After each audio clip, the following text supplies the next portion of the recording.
Well, greetings everyone, and welcome once again to another Thursday night, Wednesday night here at the Sports Crib. A lot of things going on tonight. We got MLB going on. We got NFL. Hey, just good time to be in sports. I see all the guys are here. I see Demetrius is here. How you doing tonight, Demetrius? Mr. King, how are you? Good to be here. Reggie and Dave and Bo and all the whole crowd is here. Nice. I guess Bill will be jumping in soon. What's up, guys? Hey, folks. Oh, what's up? What's up? Hey, fellas. Reggie, I see you're back from your international travels. Tell us a little bit about your trip. Man, Korea is a great place to be. If you guys ever get a chance to go to Asia, it's amazing. Besides a 14-hour flight, if you can sit through that 14-hour flight, it is amazing. Every part past that is very great. I think everybody should go. Yeah. Demetrius, I see you made it back in to the crib. Yeah. I didn't go anywhere as exotic as Reggie did. I have been there. Asia is fantastic, but yes, I was in Kansas City, so that's not bad. Kansas City. No. I highly recommend the Negro League Baseball Museum. If you get a few hours in Kansas City, it is worth every ounce of time you have. I wish I had more time. I didn't get to finish. It's fantastic. And Bo, you've been restoring houses here lately, huh? Yeah.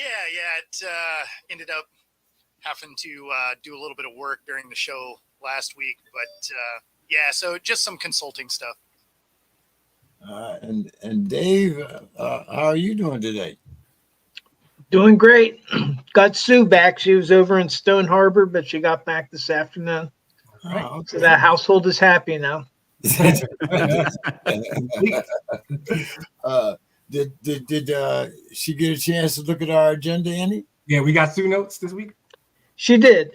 She apologizes because she didn't have much time because she had just gotten back. But what she wrote is regarding Mike Tomlin's press conference yesterday, where he said they weren't practicing hard enough. Love it. Let me just drop the dreaded mother line of, quote, "Oh, Mike, that was so disappointing," unquote. Wow. Seriously, if he thinks that's the reason they lost Sunday, he's delusional. Wow. Period. Then she continued also 2 problems with the team playing 2 weeks in a row. First, the emergency landing last week, and this week a delay due to mechanical problems. Gremlins. Wow. So that was Sue's remarks. Came in hot. Yeah, I strongly suggest any of you Steeler fans that want to get a different side of Mike Tomlin, check out that conference yesterday. Yeah. So, gentlemen, we are going to start off with a topic as I guess it's that time of year, but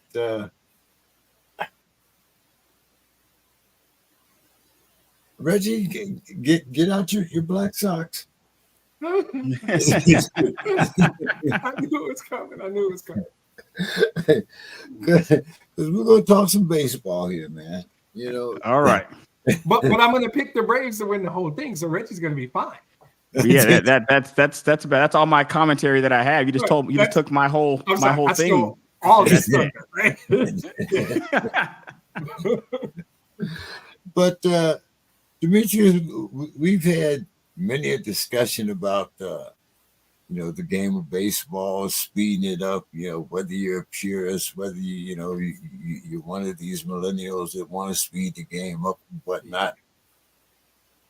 But a very interesting thing happened. The first game of the series of the wild card series, we had the lowest TV audience in a century.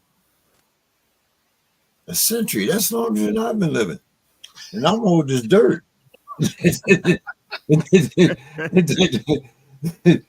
Reggie, what the hell's going on with our national pastime?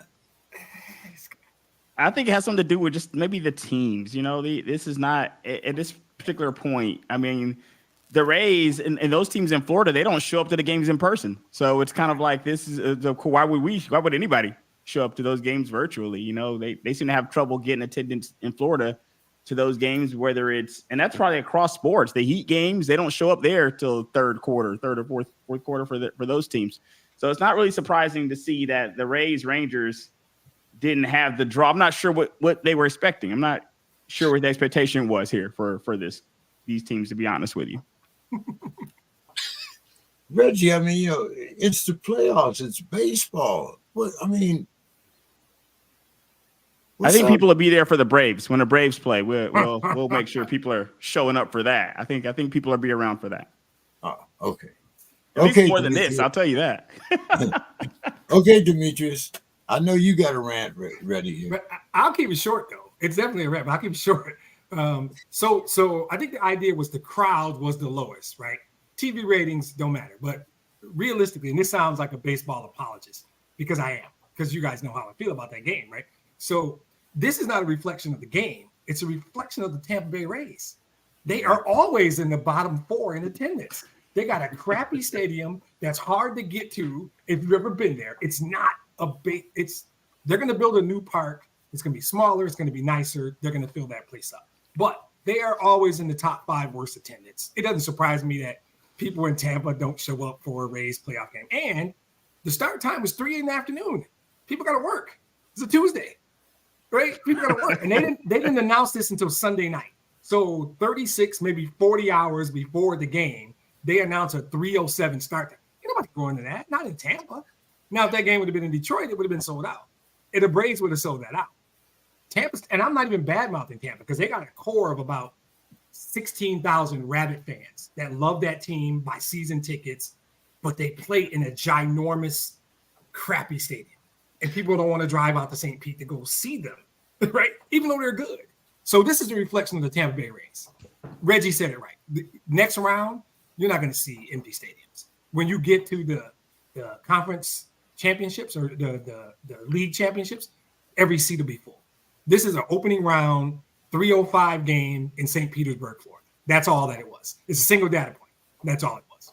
The game is fine. I don't care about those kids. I got my socks on. Get off my fucking porch. I don't care. So the game is fine. Bo, what's your thoughts on that? Yeah, I mean, I'm the same way. Like, the Rays can't get their guys to show up to any game.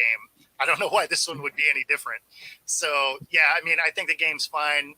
The lineup wasn't great. As soon as you get, the Braves and the Dodgers, and you get those games in there, those stadiums will be full. They'll be loud. It'll be back to normal baseball. The fact that it was the Rangers and the Rays, yeah, nobody cares. and it's partly that stadium. I've been to the Braves Park. My son lives in Atlanta. I go down there all the time.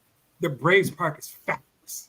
That's a place you will take off work on 36 hours notice and go to that game.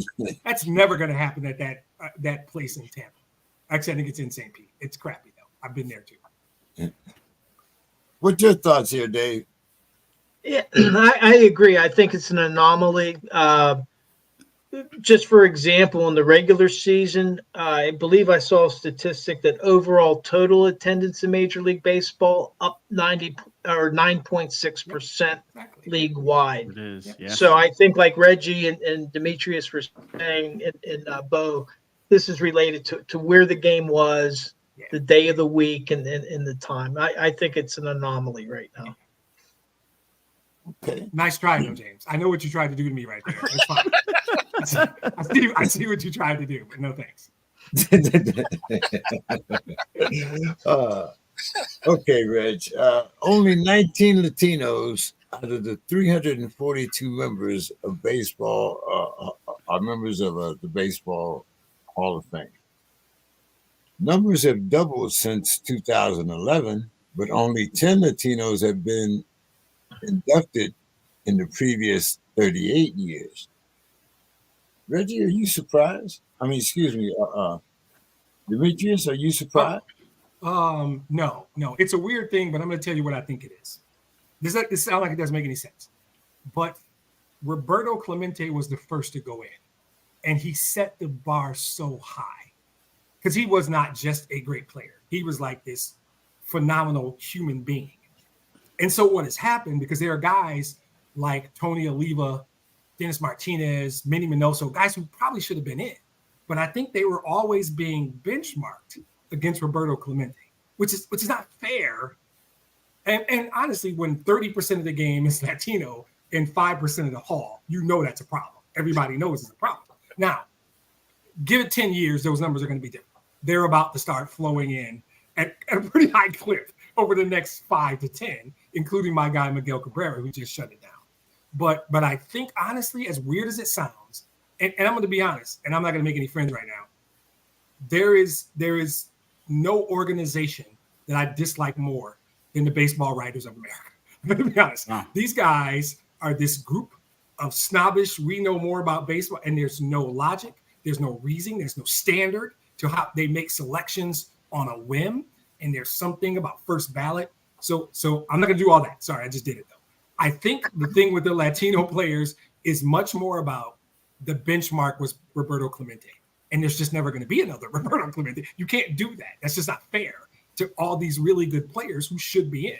But I think they were being compared to Clemente's legacy, and it kept guys like Oliva and Louis Tiant is another one, Dennis Martinez. These guys should be in. They should have been in. And I think they're not in because of that. But that number's about to change. There's good guys on the way. Trust me. So they're gonna be eligible soon. They'll be getting. Well, Dave, since Demetrius mentioned the benchmark, I'm going to let you go from there. Yeah, I agree with Demetrius. I think over time this is going to correct itself. I would point out that the first Latino played in the early 1880s. I think a Mexican, and then some in the Major League Baseball Hall of Fame, they're going all the way back to 1871. You know, on now. So you had a lot of, although you did have some Latinos that played early. I think that the first that's in the Hall of Fame, he was inducted in 2006, is Jose Mendez. Played for the Cuban Stars and ended his career with the Kansas City Monarchs, which Demetrius was just visiting there. Yep. He played from 1908 to 1926, but there were very few in the Major League Baseball. But then starting in the 1950s, you started to have a big influx. Louis Aparicio, Roberto Clemente, all these guys. So I think as time goes on, it's roughly about 5.5%. And I think that that's going to be changing rapidly over the next few years, because just like with Mendez, he wasn't inducted until 2006. So you have these different committees that are going back, reviewing and correcting the record there. The thing I would like to point out is September 1st, 1971, Danny Murtaugh, manager of the Pittsburgh Pirates, he had an injury to Richie Hebner at third base and to Gene Alley at shortstop. So he had to put in Jackie Hernandez at shortstop. And then he shifted Dave Cash to third base and brought in Rennie Stennett to play second. And then just before game time, and he was doing this because he was trying to put out the best lineup up he could, he substituted Al Oliver at first base for Bob Robertson. And then that created the very first all Latino / African-American lineup in Major League Baseball back then. And then again, I don't think Murtaugh, he used to sit in his rocking chair. He wasn't doing that for effect.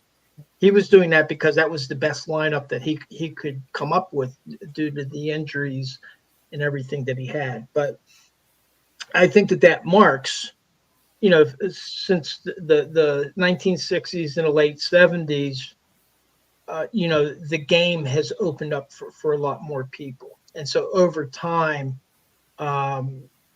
like Demetrius was saying, I think that it's going to correct itself in the Hall of Fame now. They're on the way. Bo, what do you think? Yeah, I mean, I don't really have much to add to that. I mean, I think moving forward, that is going to be, that number's going to change drastically and rapidly, really. Reggie, you concur? I do. When you look at I was just looking at some statistics here. When you look at some of the stats here, there's been over 11,000 people that have played baseball, period, around there. And when you look at the number at 347 in general, out of that 11,000 that make it to the hall, it's a very small, minute percentage. Right. So as each of those relative demographics grows, whether it was the Black players, whether it's Latino players, as those demographics grow, then the hall and players being in the hall should grow in line with that. So I'm looking forward to that changing and think it will change here. I wouldn't be surprised if that number doubled in 10 years. 10 years from now, that number might be absolutely. doubled. Yeah, maybe even less. But we shall see. Okay, Reggie, who's your favorite to make the big dance? Oh, let me guess. This is not a question here. As I take my answer back from Demetrius here, the Atlanta Braves. Absolutely. We're going all the way this year, guys. I feel very good about it. And that's not just me being a homer. I just really actually believe that. Great team this year. Yeah, we talked about their home runs last week. Reggie, kind of sorry that you missed that one there. Right, I should have phoned in. Like an hail, or does it matter? You just sacrificial lamb for the Braves in your mind? Yeah, it's kind of like those wrestlers that don't get an introduction. They're already waiting in the ring, and the Braves are like we get introduced from the back, and we're walking with our crowd. We got the music, and the other opponents already waiting in the ring with their tights. They don't have any kind of music. They don't even get introduced, and that's what the opponent is. And that the Braves, we're walking from the locker room with the crowd and the music and stuff like that. That's awesome. Bo, who you got? Yeah, I do kind of like the Braves, actually. Yeah. And then, I'm kind of leaning towards the O's actually getting there. Wow. Baltimore. Yeah. Very nice. Oh my goodness. Okay. Demetrius? Well, I will just for the sake of mentioning him, I like the Dodgers and the Orioles, but the Braves are the most complete team in baseball. The Braves simply don't have a weakness. So they can beat you 4 different ways, right? And I think Houston is the most experienced team. Houston's been there before. They know what it takes to get there. So I would go Braves, Astros, and not needing to suck up to Reggie because I think we're cool. Absolutely. But we'll be cooler though. Right. I do believe the Braves are the best team in baseball. And they have been since early April, quite frankly. It's just they're complete. They don't really have any weaknesses. It's gonna be tough. And in the playoffs, your rotation shortens. So you don't get a day off against Braves pitching or their hitting for that matter. Dave? I agree with everybody with the Braves. I mean, yeah. I think that they have the best record in baseball. The Orioles have a pretty good record, but I think the Braves are tops right now. I'll take another Texas team. I'll go with the Rangers. And just to see how that plays out. I'd like to see a Braves Rangers World Series, but I would have to go with the Braves winning it all. I like that you went into that with. I guess I'll take the flyer on the Rangers. On the Texas team. I guess we'll throw them in here. Yeah, and it doesn't matter because he's really doing what Reggie did. The Rangers are the dude standing in the ring who didn't get introduced. You come back from commercial, he's already there. He's already in the ring, man. And then the Braves are coming down to their music. What's happening, Bill? Yeah, Mr. Carroll. Briefly. I am part of something called Not in the Hall of Fame. If you go to the website, there's some stuff we're working on. There are several, and Dave mentioned them, like Martin Diego and other guys, but Torriente and many others, especially Cuba, right down to Cuba, all throughout its history, produced great baseball players, some of whom have been put in for their contributions to playing in winter ball and Mexican leagues, and of course the Negro leagues. And now the Negro leagues are major leagues, at least the 2 major league Negro leagues, both the Negro League, American Negro National League. So that's part of the uptick in the number, and just the tsunami of talent that's built up. is going to probably triple that number in the next 25 years. To your stuff about, I too have been to the, now they're building a new baseball only stadium. Now they are saying F that parking. I don't know if you guys have looked at the, so the one thing about the Tropicana Field is they have at least one parking lot for every single person who attends, and sometimes several for every single person that attends. So you can bring 4 or 5 of your cars if you feel like it. But that will change. They have a beautiful new, smaller, and lovely baseball-only stadium that's being built in the footprint with like lots of office buildings, condos, whatever. So it'll be a different kind of environment, restaurants, all that kind of stuff, a promenade, all that kind of crap. But instead of just the, what's the word I'm looking for? The kind of soulless baseball mausoleum that is Tropicana Field. And I have been there for multiple events. Shout out to my friend Mark the Shark, who's brought me there for several events in the past.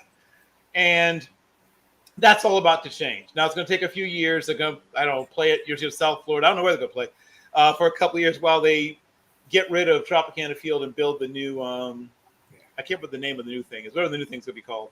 So that will be fixed soon. For those who are wondering about the horrific baseball watching experience that is Tropicana Field. And everyone mentioned why the numbers are down, and all those things are correct. And also, I mean, obviously there's no way to really account for the old days. And my dad, when he was a kid, you know, and the World Series was going on, kids would sneak transistor radios into school, that kind of stuff. And this is once again, I guess, Black Sox, as I put in the comments section, Black Sox time, Black Sox and Sandals time. We are going to find a way to connect young people with the game, maybe up to the point that they're sneaking transistor radios, not the kids even know what that is, into their school books. But I do hope that, I mean, right now, there's about 50,000 millennials looking up transistors. Right. Right. That's what he put on his Black Sox. The minute he mentioned the transistor radio, the Black Sox were on. But those were the days, man, when kids would sneak transistor radios, because it used to be half the games of the World Series would be day games. And if you're like, well, figure it out, kids. And that's just how it was. Baseball had it like that in those days. They could just swag around and say, figure out a way to watch, suckers. And people would do it. I think baseball should reconsider that now because I love baseball. You love baseball. But I think baseball needs to be a little bit more mindful. Hey, I'm not saying they should change the game fundamentally. I mean, I don't like those fundamental changes. And I know what you're thinking. But let's make it a little easier for people to watch. That's the only thing I will say. I don't like the fundamental weird little changes they're making. But if you want to make it easier for people to watch, I'm down for that. Fuck them. If you like the game, you'll find a way to watch it. I've never struggled to watch a baseball game. It's not I get that. I'm sorry. You guys know me, and I'm not trying to be that dude, and we're not even close to after dark. But sorry, it's James's fault. It's James's fault. You should have put this. I love how you came off the top row with the old F them kids. I love it. Get off my lawn. Game. Get off my lawn. It's such a great game. And we're trying to make when I was your age, I had 3 jobs and a mortgage. Right? And a transistor radio. Yes. I have a transistor radio in my basement right now. I love it. On the porch, be like, damn rabble rouser. I love our baseball discussions. So, Bill, who do you have going to the big dance? Bill, who do you have going to the big dance? Baseball, World Series. I mean, I can't really disagree with what's been said. I don't know, for fun, could I throw the Rays in there just because I don't think they've been mentioned yet? Is that allowed? We don't want to see games at that crappy stadium. We just after crapping on their stadium for the last 10 minutes, Bill throws them in there. It makes us. The Rays might have to watch that. Lost today. They're out, right? Yeah, they're out. The Rays Oh, are out. well, then never mind. They got Like that'd be impressive. that would be really. Maybe they won't notice. We're just gonna show up and see what they say. Like that person who thought they won the lottery and loudly quits their job on Thursday, then sneaks back in the office on Friday, hoping no one realizes. Give us your picks, Bill. He's killing me. We can do this baseball thing all day if you let me. Well, I unfortunately was not able to watch the game. I had to work. See, that illustrates my point. But yeah, okay. Well then, I don't know. Who else is there that has a legitimate chance? Astros or Orioles are your best choices. And That it is, doesn't matter Orioles. Yeah, what the hell? Orioles. because That's Reggie already said they're just fodder for the Braves, so it doesn't matter. They're just showing up to pick up a check as far as Reggie's concerned. like the old Larry Bird line about the 3-point shooting competition. Who's here to finish second? Yeah, who's gonna finish second, guys? Somebody's got to be running. Oh, all right, guys. Let's talk a little football here, a little college football. The NCAA has decided that it's going to shrink the window for athletes to enter the transfer portal. The rule will impact all sports and give players 45 total days throughout the year to enter their names in the portal. Reggie, what's your thoughts on this? I mean, I'm okay with it. I mean, I like the portal. I think that it's making NCAA football a little more interesting, in my opinion. That and NIL, in my opinion, is making it to where other teams can compete without having to hold the specter of we appear on TV over other teams all the time, and you can just kind of run things through there. Now everybody can pay their players now, at least over the table. Like we all know that it was going on under the table, and so being able to. I'm a fan. I think that it did need to be. I don't mind guardrails to a certain degree, you know. So I agree with there being some guardrails here to this. What do you think, Bo? Yeah, I mean, I'm fine with it. It's not like it was a huge change, right? It's 45 from 60, so I mean, it's not like it's an insane change. But yeah, I mean, I like it. It especially as a fan, right? Because you kind of want to know who's going to be on your team. Right. Dave? Stand by for more changes. I'm actually fine with it. I think that they do need the NCAA does need to kind of control things, so it's just not a wide open market, so that players are going all over the place. But this is probably a trial balloon. I would say that there's probably more changes coming, and let's see how they impact the ability of these players, one, to make money off of their name and their talent, and number two, their ability to move from program to program. Reggie, I went back and got this program. This question from last week for you, and the question was, well, the Braves surpassed 300 home runs, and did they get to 307 or was it 306? I'm not sure. I would have to look it up and say. Well, anyway, the Braves are the first National League team to hit that mark, and just the third team overall. So what did you think about, we usually always hear about the Braves pitching, and were you surprised at what they were doing behind the plate? At the plate this year? The biggest surprise, and I think it's something that Dimitri said alluded to earlier, is the consistency. I'm surprised at the consistency from the start of the season to end of the season. At some point, we're a team that usually comes on late or collapses at some point in the season. So the consistency of how good we were from when we started, because there's cautious optimism there in those April, March, May months. You're cautiously optimistic that you can be there. And the bats stayed hot. We're used to the pitching up down here, but the bats stayed hot the entire season. Cunha stayed hot the entire season. It's been 100% great for us. That's why I'm really, really hoping we finish the deal here. Yeah, and they did get 307. They tied the Twins. Very nice. Very nice. Okay. All right.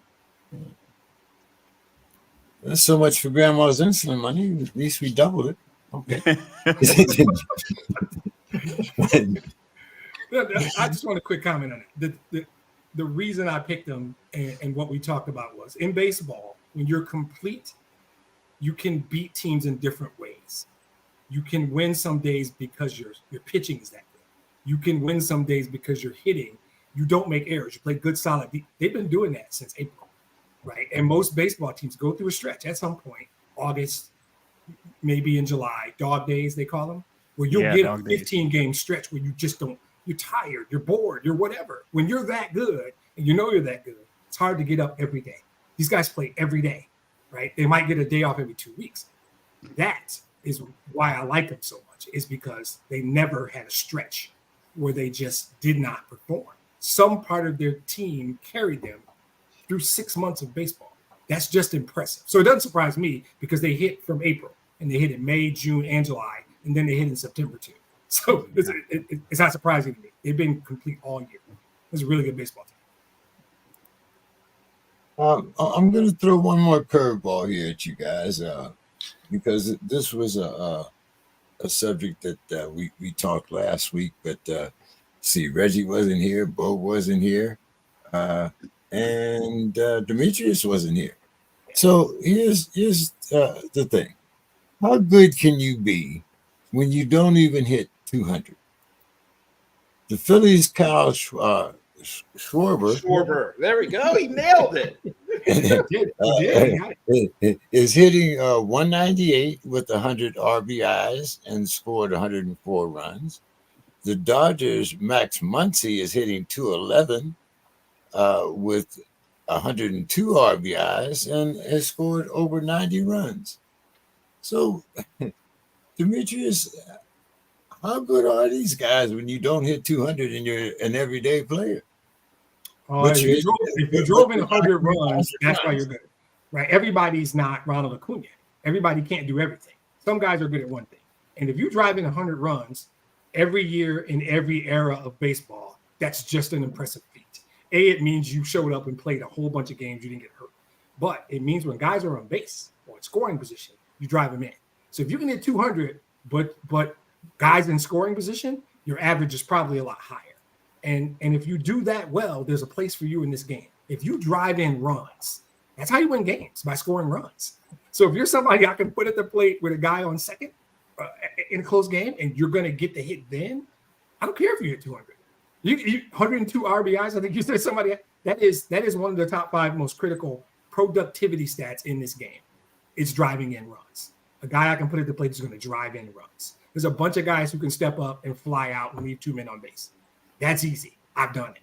So it's not hard to do, right? It's because I have no power. I can hit the ball any power. But if you can hit home runs or drive in runs, and preferably both, you can hit 200.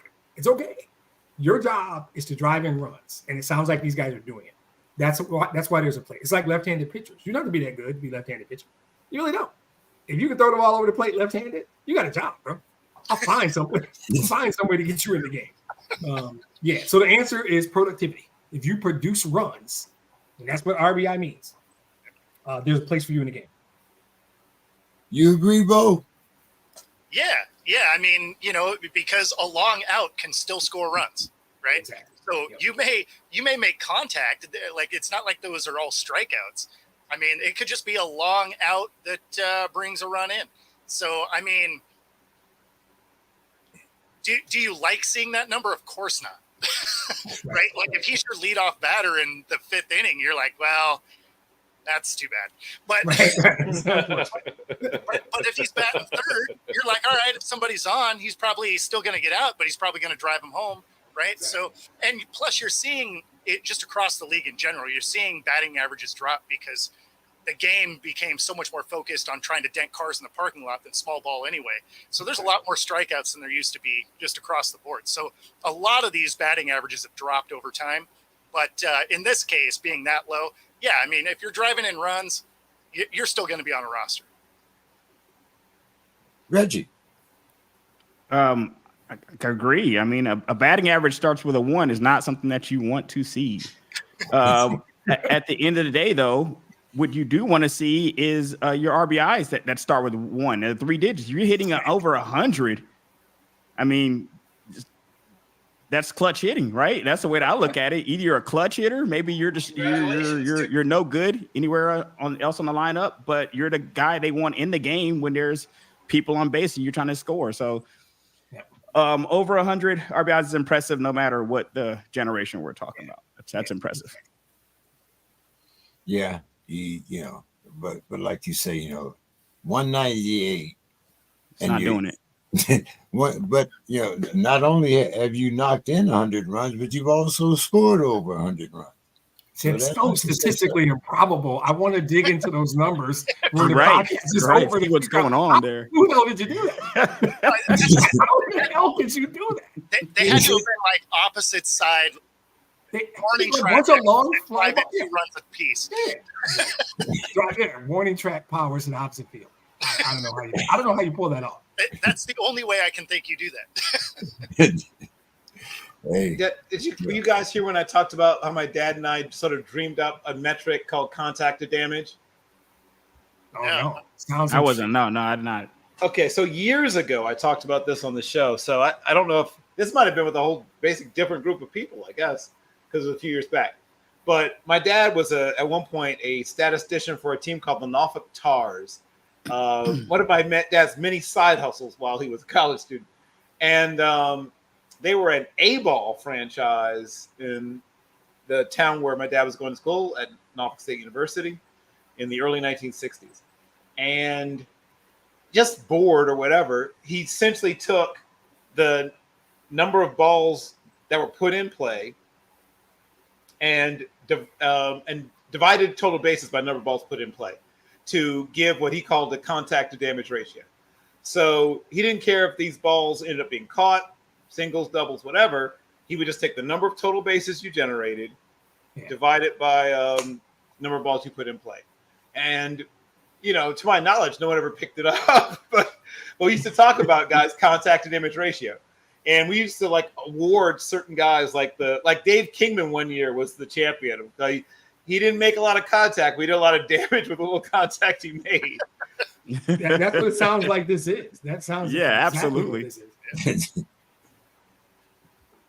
Yeah, it's it's amazing how you can find some very absurd statistics, especially in. That's why it's a great game. Stupid kids. They got the stats on there. Right. You can make up obscure stats. Yes, you can. While you're sitting around with your 11-year-old son at the dinner table, you can do it. Yep.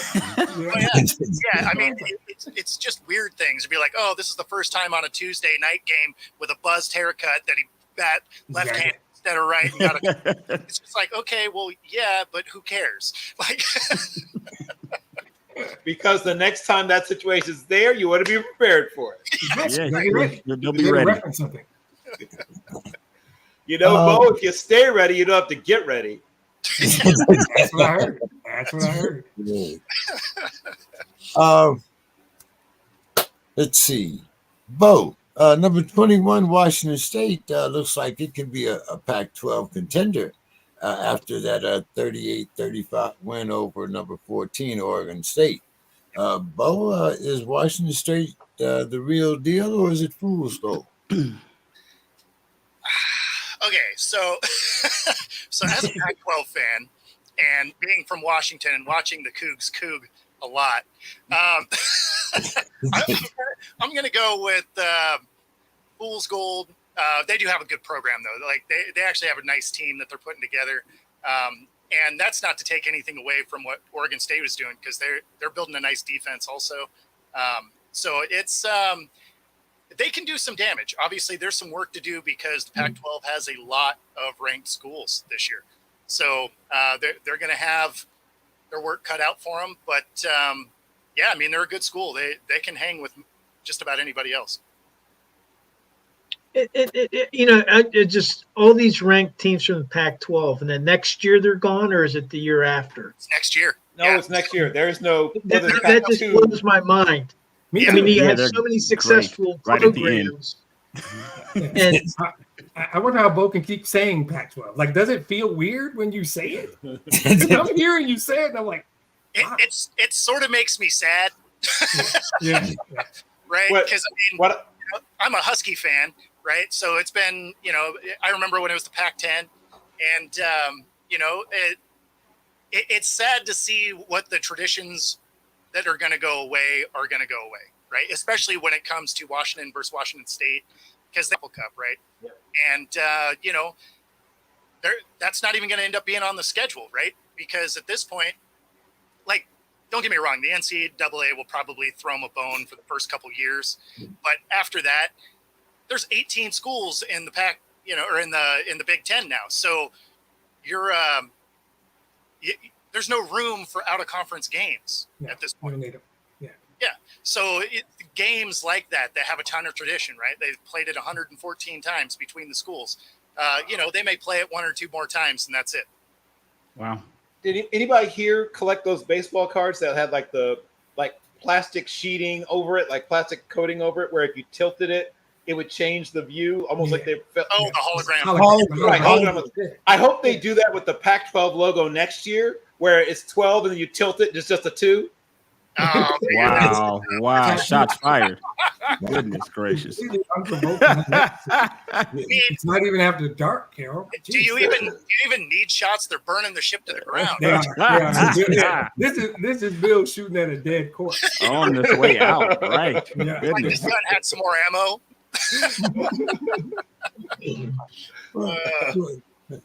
Reggie, I'm going to hit you with another one. Alabama falls out of the top 10 for the first time since 2015. Reggie, has the portal and NIL ended Bama's reign of terror? No, the lack of quarterback ended Bama's reign of terror. We don't have a quarterback. We are not good this year. I've always I'm a homer, guys, but I'm a realistic homer, and we're just not good. Bama's not good enough. When you're looking at teams like what Penix is doing in Washington, like these Pac-12 teams, I don't see how we can compete, and I don't think we should be able to compete this year. You can't just throw anything on the field and be competitive, and we don't have a quarterback. The quarterback decision came down to the wire, which usually means you don't have one, and we still don't have one. As you're looking at some of these other quarterbacks sling it all over the place, it's kind of like we're out of the top 10, but I can't say we deserve to really be there. There's really nothing to see here right now in Bama, unfortunately. Do you agree, Bo? Yeah. It's not a great brand of football, and not being a Bama fan, I'm not sad about it.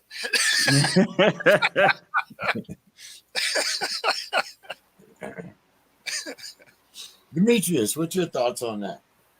I have family in Alabama, so I'm not going to say anything bad. And it's not like they're going to disappear forever. I still got to go to Talladega. Nah, we'll be back. I still got to go to Riverside. I still got to go down there. So I can't say much on wax here, as we like to say. But I don't think this. If you're sitting there going throwing a party, Bama's dead. Okay, good luck with that. Because he's not going another year without a quarterback. Reggie's right. This ain't hard to figure out. That's what the transfer portal's for. It's for Alabama to scoop up some team's good quarterback from some smaller Right. school. Just go take some other team's quarterback and bring them down to what's Bama. going to happen. And then next year we're going to be right. We're going to be going off script, wondering if Bama can get. Of course, They're going to go. That's a program. Yeah, that's a program, not a team. Yeah. Anyone here seen Severed Brides for Seven Brothers? Basically that. They'll just line up, won't they? Wow. All right, guys, let's get down to the nitty gritty here. We could talk a little NFL. Yeah. Let's see, should we start? Let's start with the Eagles. Okay. The Eagles needed an overtime to remain undefeated, beating division rival Commanders 34-31. Eagles quarterback Jalen Hurts passes for 319 yards, 2 TDs. The wide receiver A.J. Brown. Reggie, are the commentators and fans too high on the Eagles, or do they just have low expectations for the Commanders? Maybe a little bit of both. But when it comes to the divisional game, guys, all of the records and stuff are out the window. Divisional games, they can get close no matter what your actual season looks like for either team. Teams tend to play them better unless one team's an absolute dumpster fire. But we've seen I mean, it's any given Sunday for a reason. You can lose in the NFL, and you can definitely lose to a divisional opponent. So this wasn't the fact that a division game was closer, was only separated by 3 points. And I do think Washington is better. The kid Sam Howell is passing the eye test, unlike our quarterback down here in Atlanta, which we will get to at some point. But the kid is passing the eye test. It's interesting because it's nice to see what Eric Bieniemy could do now that Eric Bieniemy's got the reins there fully in Washington, on the offensive side at least. This is nothing to see here. This is just a divisional game that was close. You agree, Dave? They used to say any given Sunday. I guess now it's any given Sunday, Monday, or Thursday. But yeah, we get Saturday sometimes. It's Saturday too. But, I mean, I think the Commanders have, they have a new ownership group, and I think that they want to show their fans that, hey, we've turned a page. We're a new team. And then especially like Reggie was saying, when they're playing their divisional opponents, they're going to be playing lights out to try to win some of those games. I still feel that Philadelphia is a very, very strong team, and they prevailed in overtime. They did what they had to do to win. So I still feel that the Philadelphia Eagles are very good. They should be right up there in the playoffs. Washington Commanders, I'm not so sure about making the playoffs. Demetrius. I think Washington's better than we thought, for sure. At the end of the day, Philly's 4-0. 4-0 is 4-0. Start there, right? Because that's what it's all about. But I do think Washington's better than we thought. Philly hasn't played their best football yet. Now, you might get away with that a couple more times. Sooner or later, you're going to run into somebody, and you're going to play a B-plus game, you're going to lose. Because the NFL is like what we call in my work a bell curve. There's 4 or 5 bad teams. They're not going to win most games. They don't have the talent. There's 3 or 4 really, really good teams. They're going to be tough to beat. The other 22 teams are all in the middle. And on any given day, one of those teams can beat the other. And if you don't bring your game, you'll lose. And I believe in division rivalries, well, for the most part. Sometimes you just walk into Lambeau and punch your division rival in the face. But we can talk about that later. Give his wife a glass of wine, take his kids' lunch money, and sneak out the back door. But every division rivalry is like that. So I think Washington's a little bit better than we thought. I think Bieniemy, like Reggie said, is good. I'm impressed with quarterback, and I don't know that Philly is playing their best ball yet. But if they don't clean it up soon, they're gonna get clipped. Your thoughts, Bo? Yeah, I mean, I think Washington is ahead of schedule, right? Like I liked what they were trying to build, and they've kind of been moving that way. I think what we're seeing on the field is ahead of where I think they should be. So they're still going to come out and play some bad games. Like they're not ready to be contenders by any means. And of course, divisional rival. There's been plenty of times where, regardless of records, those are a battle every time. The thing that's surprising to me about the Eagles is, despite the fact that they retained a lot of the people from last season, they brought in half of the national championship defense, and somehow they've kind of lost some of their confidence and swagger that they had last season. And it's weird to see because there's not a reason for it unless you chalk it up to, the Super Bowl hangover situation a little bit. But I mean, to your point, they're definitely not playing their best football yet, which is scary considering they're still winning. So right. If they really start to click, man, they're going to be hard to beat. Bill. So some of us did tell everybody who would listen, the Commanders are going to be better than you thought this year. Somebody predicted that they'd be 9-8 and they'd be fighting for a wild card spot. Somebody told you that Sam Howell would be one of the better young quarterbacks in the league. We patting ourselves on the back about the Commanders right now? No, he's talking about different show. I'm just saying, somebody mentioned it. Somebody know what's happening here. Somebody mentioned it. Somebody tried to tell people that the Commanders are going to be a competitive, good football team this year. Okay. I'm sorry we didn't listen to you, Bill. It was on Sports Center. I don't know. It was somebody. But seriously, some of what you're talking about is age, Bo. The Eagles had decisions to make in a couple of different positions. Both Brandon Graham, Jason Kelsey, and Fletcher Cox all had difficult decisions to make. Everything hurts. You played football, and you are at a point in your age where you know what I'm talking about. These are guys who are in their 30s. In one case, mid-30s. And they were like, should we do this again, right? And they had a whole little ceremony when they decided to come back for one more year. Remember Howie Roseman brought out, like, I don't know, Bushmills or whatever, some fairly nice alcohol. And they got, had a couple of shots and said, yeah, what the hell? Let's do this thing one more year. They have younger players who probably should be playing more. And next year they will be playing, right? These guys will not be able to do this one more year. You can see that these guys are 1 year older. And it's rough, but that's what football does to you. It doesn't reward you necessarily for desire to continue to play past a certain age. It's not like, hey, we're giving you some extra points for being 35 and still playing. That's not really how the game works, or 34 or 33 even.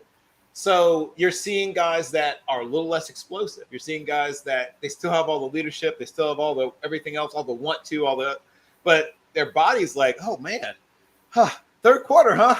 How much more? Oh, that much more game to play, huh? Woo! All right then. Well, I guess let's finish this game then.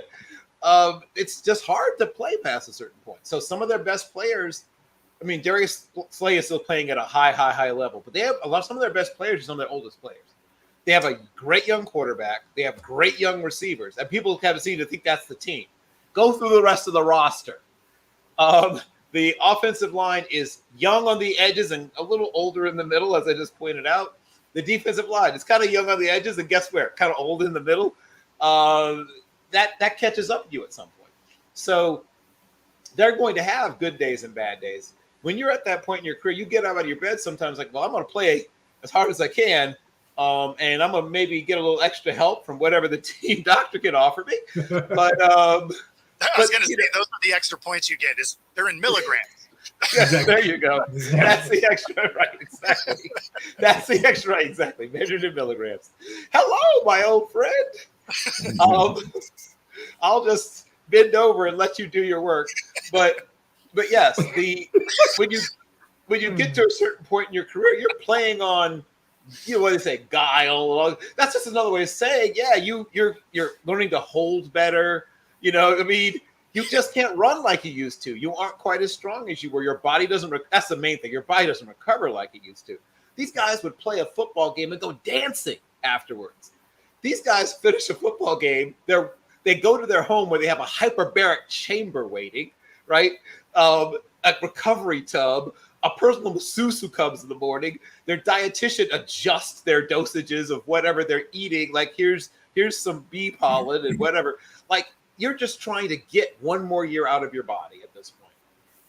And so now you're not going to dominate quite the same way when you're getting by, right? With a little help you just have from Mr. Milligrams, as you pointed out. Yeah, true. Bo, the Giants quarterback Daniel Jones had his 24th fumble of his career. Woo! And it led to the Seahawks' first TD of the game. Seahawks cornerback Devon Witherspoon had 6 tackles, 2 sacks, and at least 1 quarterback hurry. ILL. And an INT for a touchdown. Bo, Giants quarterback Daniel Jones spent more time on his back than the afternoon shift at the chicken ranch. Amazing line, by the way. That's an amazing line. It's delivered well, too. It was nice written. It was delivered well. Very nice. Bo, what was your thoughts on your Seahawks performance? Yeah, I mean, obviously the defense looked great, but I think that told us more about the state of the Giants than our Seahawks. Now, why I say that is because everyone was just running free through that offensive line. So of the 11 sacks that happened, there were 4 more that could have happened. Daniel Jones just happened to be athletic enough to fall across the line of scrimmage. But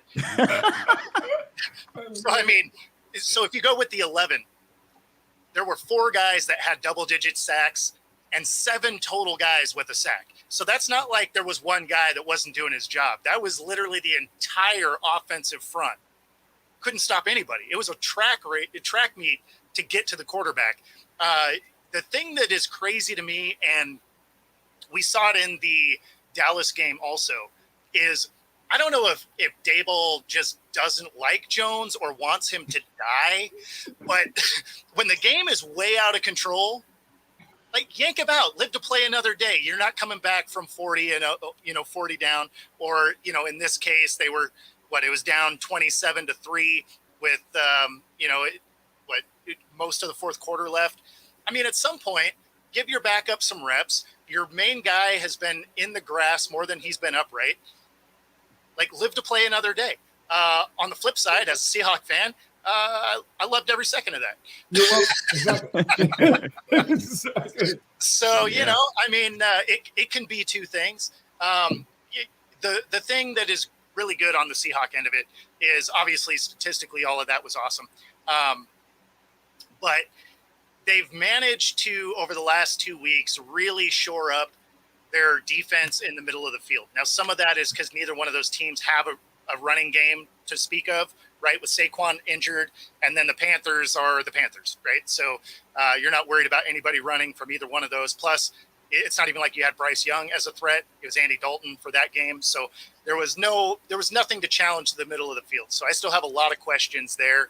The big thing for the Hawks is they get the bye week this week. And with the 14 guys they had on the injury report, hopefully they can finally get healthy and we can see a Seahawk team that, I don't know, has an offensive tackle at all. And isn't running 3 tight ends to shore up an offensive line. So that's really what I look for the Hawks moving forward, is to get right out of this bye week, which is funny because I normally hate an early bye week, but man, did they need it. Dave, what was your thoughts on that Monday night game? I think that the afternoon shift at the Chicken Ranch has better protection than Brandon Jones. Better. Oh, another line. And another one, guys. Well and done, another Dave. one. I mean, there's a number of very young quarterbacks that are playing, today, either first or second year. Some of them you can see that the schemes around them are not helping them, are endangering them. Others you can see they're thriving, and they have coordinators that have schemes where they're able to get rid of the ball, dump off passes where they're just not getting sacked so much. So I think that, plus it doesn't help that I don't think Saquon Barkley played in that game. And so I think that the Giants need to relook at what they're doing, because they're shortening his career is what they're doing. If he has any potential, well, he's going to have a tough time realizing it, because he's not going to last. Reggie. A couple of things. For one, what a game by the kid Witherspoon. Like that's what a find to see it. The Seahawks keep finding these players, man. Another thing is Daniel Jones is, to be honest with you guys, is kind of regressing to the mean. I think they paid the wrong guy in New York. I said this the whole time. Their best player is Saquon Barkley. It's no mystery that Daniel Jones' best year was when Saquon was healthy for the most games. That's what also happens to be when they won the most games. So, I mean, it's kind of nothing to see here. I mean, he can be a turnover machine, and he turned back into Danny turnovers like he's been a good portion of his career. He's been Danny Dimes for like 1 year out of those years, and Danny turnovers all the rest of those years. So I'm thinking that he is just regressing to the mean, to be honest with you here. I mean, it's I would love to think that he would have some illustrious career, but he hasn't done anything statistically to show that. It has nothing. There's nothing on paper. He can run. He's a big kid who can run, throw the ball every now and then.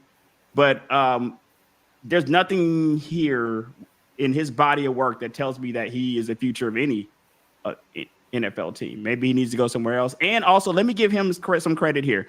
Their receivers are abysmal in New York. They have no receivers. So I don't know if that's a function of him just not being good, because you never know if it's a receiver or if it's a quarterback when you have a receiver room that's just not producing. But at the end of the day, we all know that Danny Dimes can turn into a guy who has a ton of turnovers, and that's just what he's kind of gone back to this year. Demetrius. Oh, they covered it. They covered it. Right? They paid the wrong dude. They don't have an O-line. All the chicken ranch references were dead on. Like Reggie said, Yes, DJ Khaled, another one. Another that was all great lines. I don't really have anything I can add. They're 31st in total offense and 19th in total defense. They're a bad football team. And Saquon Barkley's their best player. That's it.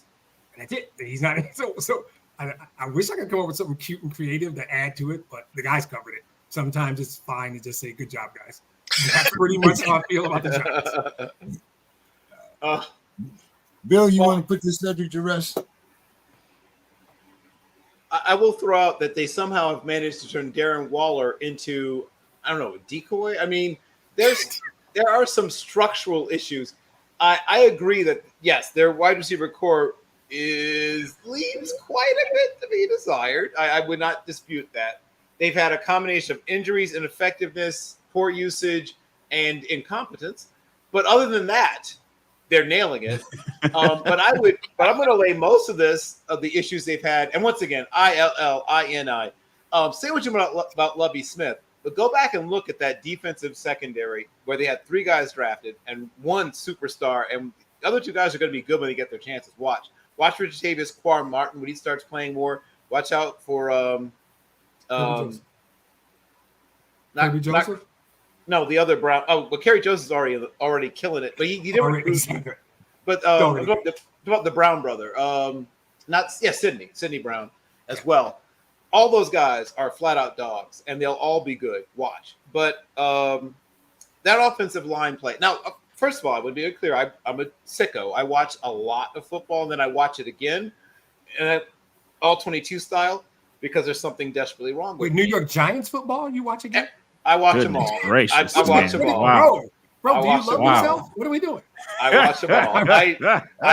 If you start telling yourself you can take a break and not watch this one, after a while you're saying, once you say no to one, you start saying no to more, and after a while you stop watching. So you have to just watch them all and just make yourself do it. I mean, there's a cool show on Hulu called Rabbit Hole you can check out. I'm just saying.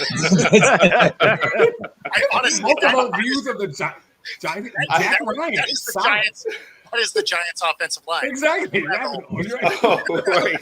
Actually, well, once again, well played. And we can take it back to the Bunny Ranch and other various creatures. The chicken ranch. Nobody mentioned the Bunny Ranch. What are you doing? Oh, I'm sorry. Ranching all over the place. David, we are ranching all over the place. That's right. We are after dark. We are after dark, though. Well, he mentioned that Danny Jones was on his back and he needed protection. I thought maybe he was thinking about the Bunny Ranch, but the fact is that offensive line play, even with Andrew Thomas, was not great.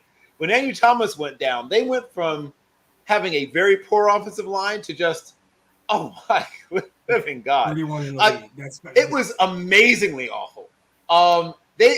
So what's the first thing you tell an offensive lineman who knows kind of overmatched? Just make the guy beat you where? Where, Bo? Beat you how? Honestly, at this point, all they should have done was fallen on the ground and made him trip. Make the ref call that shit. But you at least want the guy to beat you to your outside shoulder, right? At least make him beat you go the long way. Yeah. They couldn't even do that. Like, at least make them go around. I think we spend too much time in the Giants, James. I hate to hijack your podcast. I was about to get out of here. I was going to stay for a little bit, and then we kept talking about the Giants. And I'm like, man, maybe I do need to go. Let's talk about the Bills and the Fins, then. Let's do that, okay? The Bills defense holds the Fins to 0. 6 points in the second half. Josh Allen has a rushing TD and 4 passing TDs in a 48-20 rout of the Fins. All that talk about Tua, have we forgot about Josh, Reggie? I don't think so. Allen is the opposite of Daniel Jones in the sense of he'll give you 1 or 2 stinker games, but he'll give you 1 4 or 5 touchdown game. Like he will also give you those. So it's more the same. And I think with some of these teams, you play a team like Denver and then you route them, and then people make, they overreact to 4 quarters of football. It's a long season. You're not going to route every team like that, and you shouldn't come into these week after week thinking that these coaches aren't going to game plan to stop you, and you're not going to come in, especially after a week where you put 70 up on another team. You come into another week and they're damn sure going to make sure that you don't beat them. So I don't think it's anything to see here for both these teams. I think that both these teams are still great teams. It's one great team playing another great team, and they just happen to lose. I mean, the Bills defense is better than the Dolphins defense. And I think that if I still had to choose between the two, I'm still taking Josh Allen over Tua. Like, it's still nothing really changed with this. If I can kind of just sum that up here for me. What's your thoughts on that, Demetrius? I think the media gets caught up, like in baseball home runs. I think when you put a 70 burger on somebody, people are going to overreact, like, oh, 70, because it's hard to do. I mean, yes. So then, oh, by the way, the Bills are still the team in that division. The media got caught up in Tua and the Dolphins. You're not doing it at Buffalo. I mean, so for me, it's like, great, Denver is Denver, but you don't do anything until you beat. Now, the aforementioned Giants are coming to town next week, so we might get another 70 burger. Another 70 put up. Right? We might get another 70 this week because the Giants are coming to town, so they might have their chest pumped out this time next week again. But like Reggie said, that's not the norm. That's an aberration. And as fans, and I'm as prone to it as anybody, we will overreact to an aberration like it's the norm, and it's just not. And Miami's good. I like them. I mean, I don't. They're not the best team in their own division, so full stop. They're not the best team in their own division. Bo. Yeah, I mean, I had the Bills in this game. I like their defense a lot better. They were going against a Broncos team that can't play football, right? Like other than that, they're great. Yeah. They don't particularly well. So I mean, so there was no way they were going to go and win in Buffalo in that way. It was just not going to be a thing. And yeah, Josh Allen had a bad first game. He does that, but also none of those guys played in the preseason. So that was his preseason game. So he came in rusty. He didn't get reps at all. So, I mean, I didn't put a lot of stock in that first week. We've seen Josh Allen have games like that where he throws a bunch of picks. I mean, it happens. He has that Brett Favre element to him in that way where, he has to play hero ball. That's how that offense works. And, sometimes it doesn't go the right way. But, I mean, one of the bigger things, especially on Miami's end, is if you put up a ton of points or you have a huge come from behind victory, anything like that, it's really hard to keep that energy the next week, right?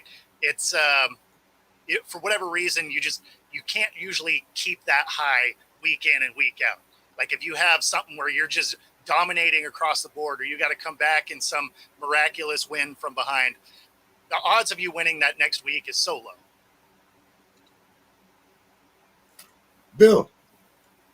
Yeah, people just mentioned a little while ago something called regression to the mean. It's a real thing, people. It happens. And the football season is 18 weeks of 17 games. You're going to see bad teams beat good teams. You're going to see good teams piddle around with bad teams. And that's one of the things that happens a lot, right? And then almost lose, but because they're good teams even almost accidentally win certain games, and that bad teams will continue to give back to them despite the fact they should have won 4 or 5 times over. You will see middling teams blow each other out, even though they're basically the same team, right? And one will win by 30 points, though it's not significantly better than the other team. There's all kinds of things that go into it. Somebody had a fight with their wife. I mean, a million different things go into why a player performs. If you really spend time in locker rooms, you can talk to a guy and realize, oh, man, this guy's about to stink it up today. He might be a great player, but his head's not in it today, right? That happens, even to professionals. Guys are humans. They are human beings. They have, just like some of us have had bad days in the office. You just aren't good this day. If you're married to Sierra, that shouldn't happen. Sorry. Sometimes all your good days happen once you leave the facility. But still winning, just not on the field. But there's Reggie, the Jaguars defense sacked Ritter 3 times. He had 2 interceptions in a 23-7 loss in London. The Falcons are 2-2 overall and 1-0 in the conference. For a team that was at one time, we were talking about having a chance at winning the conference. The division. Reggie, what's happening with your Falcons there? So I'm gonna get out of here after this, guys. I was hoping we were gonna get to this question. I think that with my home team here, it's a work in progress. Like, the kid Ritter, we are 4 games that was already been played. So he's played 8 games total in his NFL career. He had 0 preseason. And he wasn't drafted he's not one of these top highly touted draft picks. So I think it's a work in progress. And he was always the question mark for my team coming into this season. I think our team is going to be as good as Ritter is. You have a lot of people here in Atlanta who are ready to bench him after 1 or 2 interceptions. They're ready to throw him out of here. And he's definitely no Peyton Manning, but Peyton Manning did go 3-13 his first year. And here in Atlanta, we would have had him out of here. He would have been gone. We would have benched him for Heineke. We would have benched Peyton Manning for Heineke down here. But at the end of the day, I think we're going to be as good as he is. The reason I'm really wanting to stick with Ritter is because I think that if we were to put Heineke in the game, it doesn't necessarily get us over the hump. We don't put Heineke in and become the 49ers. We don't put Heineke in and become the Eagles. So I figured we might as well just ride out and see what we have with the kid. I mean, not unless coaches just go into job-saving mode and then they just want to put Heineke in to maybe save their job or pad some numbers. But I don't think that's going to get us over the hump to winning a championship. So I think right now we're kind of middling. Ritter, as much as I do preach patience with him, he's not passing the eye test right now. So it's going to be hard for him to get another year, even if he makes it to the end of this year. And right now, it's just a massive question mark. I think our division's a massive question mark right now, to be honest with you. When you look around our division, it's a massive question mark. Well, give us your final thoughts for the evening, Reg. My final thoughts are this was the most fist-shaking episode I've been a part of, and I was very happy to be here for it. I'm going to spend the rest of this week before our next show is trying to explain to my daughter what a transistor radio is, if she will. Good luck with that. Thank you very much. I got my work cut out for me. Yep. Take care, Reggie. All right. See you later, guys. Good night. Dave, did we get your take on that last game? No, but I mean, I think everybody captured. I think the difference is, number one, that 70 points, Denver contributed a lot to that. They sat down. But if I'm the Bills and I'm watching that game, I'm getting pumped up. I want to jam it down their throat. And I think it was to the Bills' advantage, Miami scoring all those points. And I think the key thing, Josh Allen didn't turn the ball over. And then for me, the player that's a game changer with the Bills, and for me, that's like an eye test, but it's Stephon Diggs.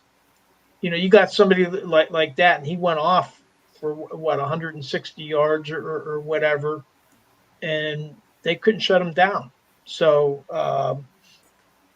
I think one is the Bills had that game-changing player, and for me, it wasn't so much. It wasn't Josh Allen, although he threw the 4 touchdown passes. To me, the game changer was Stephon Diggs, because that impacts everything else. If he's running loose out there, then Miami's having to adjust their entire defense, and that puts them back on their heels. So that's all I have for that. Did you want to make any comments about the Jags and the Falcons? No, just one thing that Reggie said. Like do you pull Ritter or not? He's a young quarterback. He has to learn how to respond to adversity.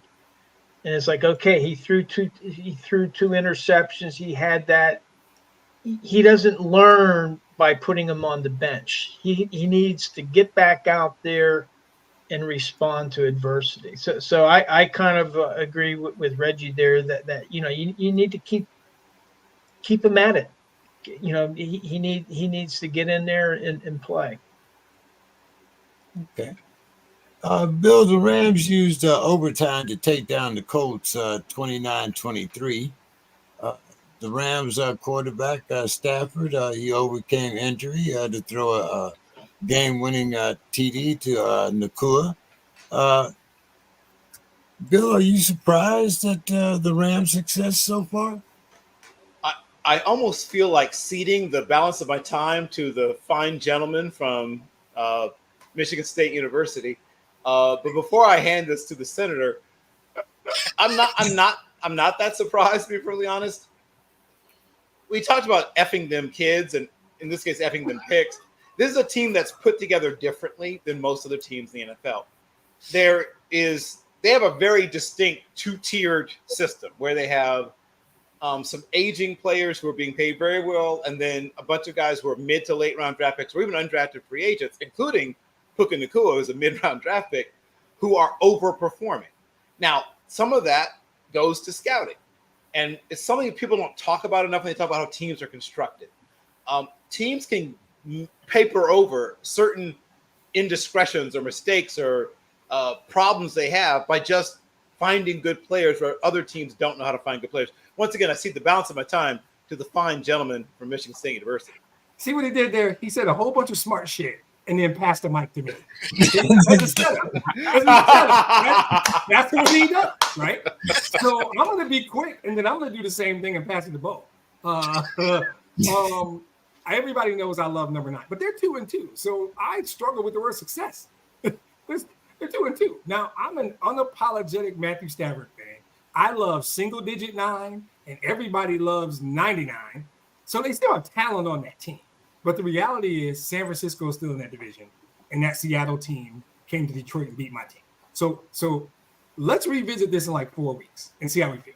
I just want to say Puka Nacua once, and okay, Bo, it's all yours. Yeah, I mean, that kid's impressive. He's had quite the start to the season, and I wasn't as low on the Rams as everybody else. Like I thought they were going to be an 8-9 win team because as long as no one gets hurt, there's talent on that team. What they don't have is depth. Now, if they start getting hurt, this team it's a wrap. But if their stars can stay on the field, I mean, they still have Stafford. They still have Donald. They still have Cup. Like they got dudes around this roster. The problem is they got one of them. Right. Any of those guys get hurt, it's a wrap.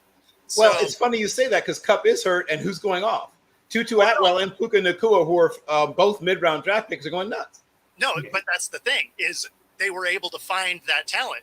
But, again, it's you don't have a replacement for Stafford. You don't have a replacement. 9 goes down or 99 goes down. Like, were you able to find Nacua to be able to fill in what Cup does? Yes.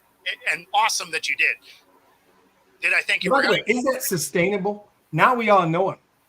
Now we all know who he is. So right? Is that sustainable? I think it is because if you watch his route running, that's where he creates separation. Yep. He actually plays very similar to Cup because only it's not bigger. Yeah, but it's not like Cup is the fastest receiver ever. What he does is he gets in and out of cuts and he creates space. And white guy in the slot. We know how that works. Yeah. There's a long list of white guys who dominated the slot receiver role, right? The Welkers and Amendolas of the world. Yeah, absolutely. In and out of a cut. And Nacua is playing very similar, right? Like he's bigger, but he gets in and out of a break really nice. And he creates that separation. So, which is why he's had so much success because he doesn't have anyone else to throw it to. But yeah, there you go. But yeah, I mean, that's the biggest thing is the Rams will be fine. They'll be able to beat up on lesser teams, or teams that are injured, right? Like we lost both tackles and the Rams absolutely finished us off week 1, right? So, I mean, they'll be able to win those level games. They're going to beat up on the Broncos and the Bears, and, you know, they'll probably steal a win from the Vikings, like that caliber of team. I know they don't play them, but, you know, that caliber of team. And then when they go in and they play, like this season, for example, they got, you know, the Cowboys and the Eagles, like they are going to lose those games. I think they'll make it interesting. They'll keep it close, similar to like Arizona. You know, they're playing scrappy football. They're keeping games close, but they're going to lose against good teams. Okay. Bill? Bill, what? What are you asking me? Bill already talked about this. Yeah, He said a whole bunch of really cool But stuff. And then I can hit it again. I mean, when No, you that's find all a right. guy, Dave. Bill's ready. Bill's ready. I'm going again. Well,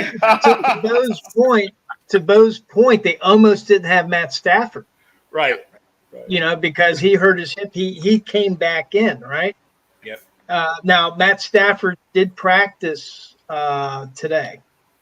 So apparently he has a hip bruise, but it's like, okay, is he going to be 100% this coming week? Because they don't have a bye. They got a game coming up. So I got to give compliments to Matt Stafford because, you know, I thought that was very gutsy for him to come in. Not all quarterbacks have been able to do that. So He has a history of that, though. He's tough as Yeah. nails. He has a history of coming back in. I remember that game that he like knocked his shoulder out and he came back in and threw a touchdown. Dislocated his shoulder. Yeah. Yeah. I mean, Wailed like a small baby, but he still made the play. well, I mean, I have a buddy from Cleveland that was kind of talking about Stafford, and then it's like, well, Deshaun Watson was cleared to play, but then decided not to play, and he's a big Cleveland fan. He's really upset, and how come we don't have a guy like Matt Stafford that's going in there? But I mean, you're taking every time you do that, you're taking a big risk at doing it. Yeah, that's true. it's Hats guaranteed off contract. to That's different. What's that? Stafford still has bonuses to hit. Right. Watson has a guaranteed contract. Watson's got 230 million reasons not to go out there. Exactly. Money in the bank. Collecting interest. Yep. So let's talk about Brock Purdy here. Last week, Purdy hit 20 of 21 pass attempts. Did you hear what I just said? Yep. 20 of 21 pass attempts. Watch the whole game. Okay. Now he also let me get this back up here. Okay. He had a rushing touchdown, a passing touchdown in the 35-36 win over the Cardinals. CMC gained 177 yards from scrimmage, scoring 3 rushing TDs and another receiving. McCaffrey also broke Jay Rice's franchise record by scoring a TD in his 13th straight game, including the playoffs. Demetrius, what do you see as the biggest improvement in Brock Purdy's growth? The biggest improvement in Brock Purdy's growth is Christian McCaffrey's healthy. That's what I would say. That's where I would start. I think if we go back to the Daniel Jones, Saquon Barkley conversation, his job's a lot easier because Christian McCaffrey's on the field. Now he's got Brandon Ayuk's good, Debo. He's got weapons that, say, Daniel Jones does not have. So he does not have to, both mentally and physically, carry the weight of the world. He just has to get them the ball. Get them the ball and let them do the work. All he's got to do is get the weapons the ball because they're there. Now, a 72-plus completion percentage, a 115 quarterback rating, and only being sacked 7 times certainly doesn't hurt. Right? If you're getting protected and you have weapons and your coach is an offensive genius who understands that if you get the ball out of your hands quickly, into the hands of really talented, skilled guys, you can be pretty good in this league. And I think it's not much more complicated than that. They get the ball, and like I said, CMC, Debo, Brandon Ayuk, they've got Kittle, they got players on that team, so he doesn't have to carry it. He's just got to do his job. And I'm not calling him a game manager because that's an incredible stat. 20 to 21 is a phenomenal stat. Yeah. But I think he gets to go into the game with this mindset of it's not all on me, right? And Daniel Jones has 40 million reasons to go into every game thinking it's all on him, for example. So I think there's a lot of things in his favor. He's got skilled position players all around him. He's got a really smart play caller, play designer, and play caller. And I think he just goes out there and he's relaxed and he just does his job really well. Yeah. And the one that he didn't connect on hit the receiver in the hands. Exactly. Yeah. I mean, he's got a great system, right? Like he, not to, call him a system quarterback or anything like that. I mean, the kid has talent for sure, but he's found a system that has a stacked roster and it fits the way he likes to play.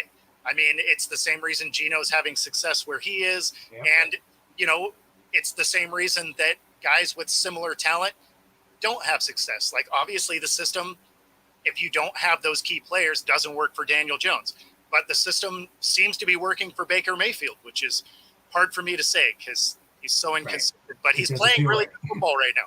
So, I mean, there's only so many of these Josh Allens, Pat Mahomes. They can make a team go, right? They can go out and play hero ball and be the difference.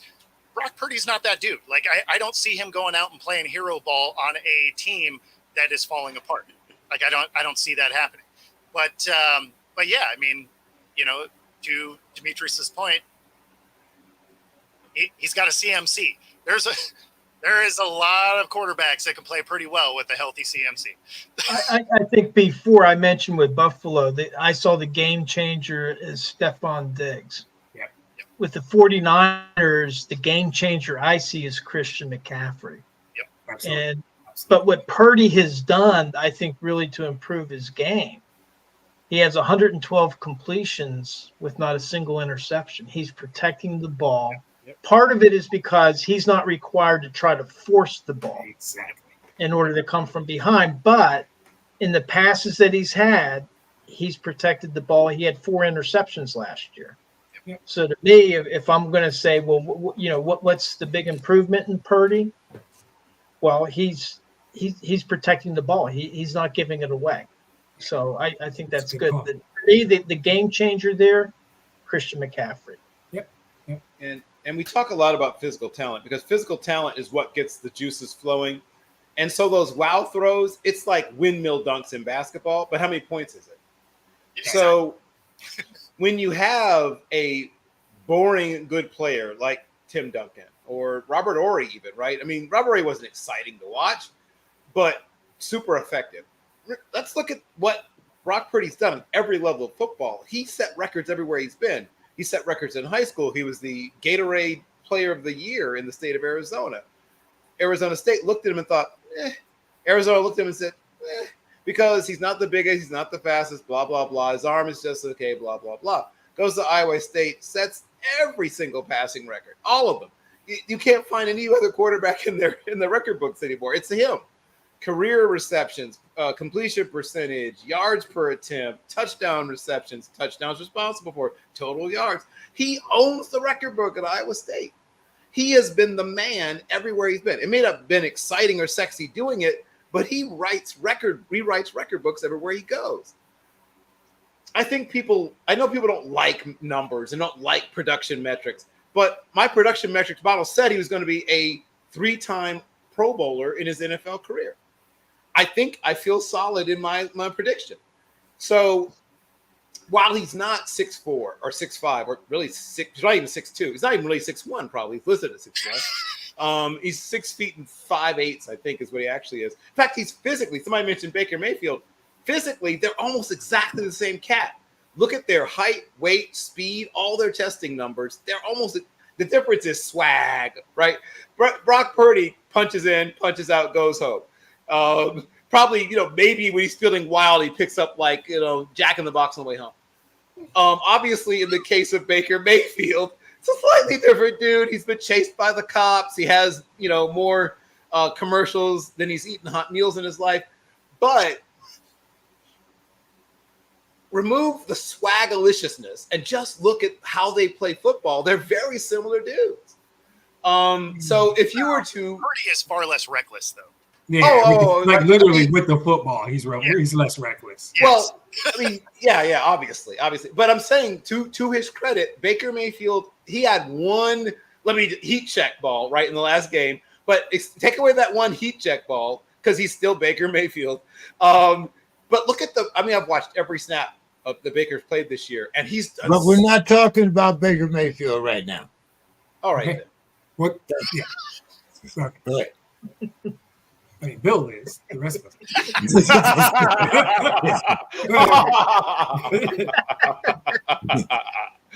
Oh, that's good stuff. Well, Bo, since you brought up the subject, let's talk about Baker. Shut you down, Bill, and gave the mic to Bo. And then Bill's looking around like, I was just talking about him.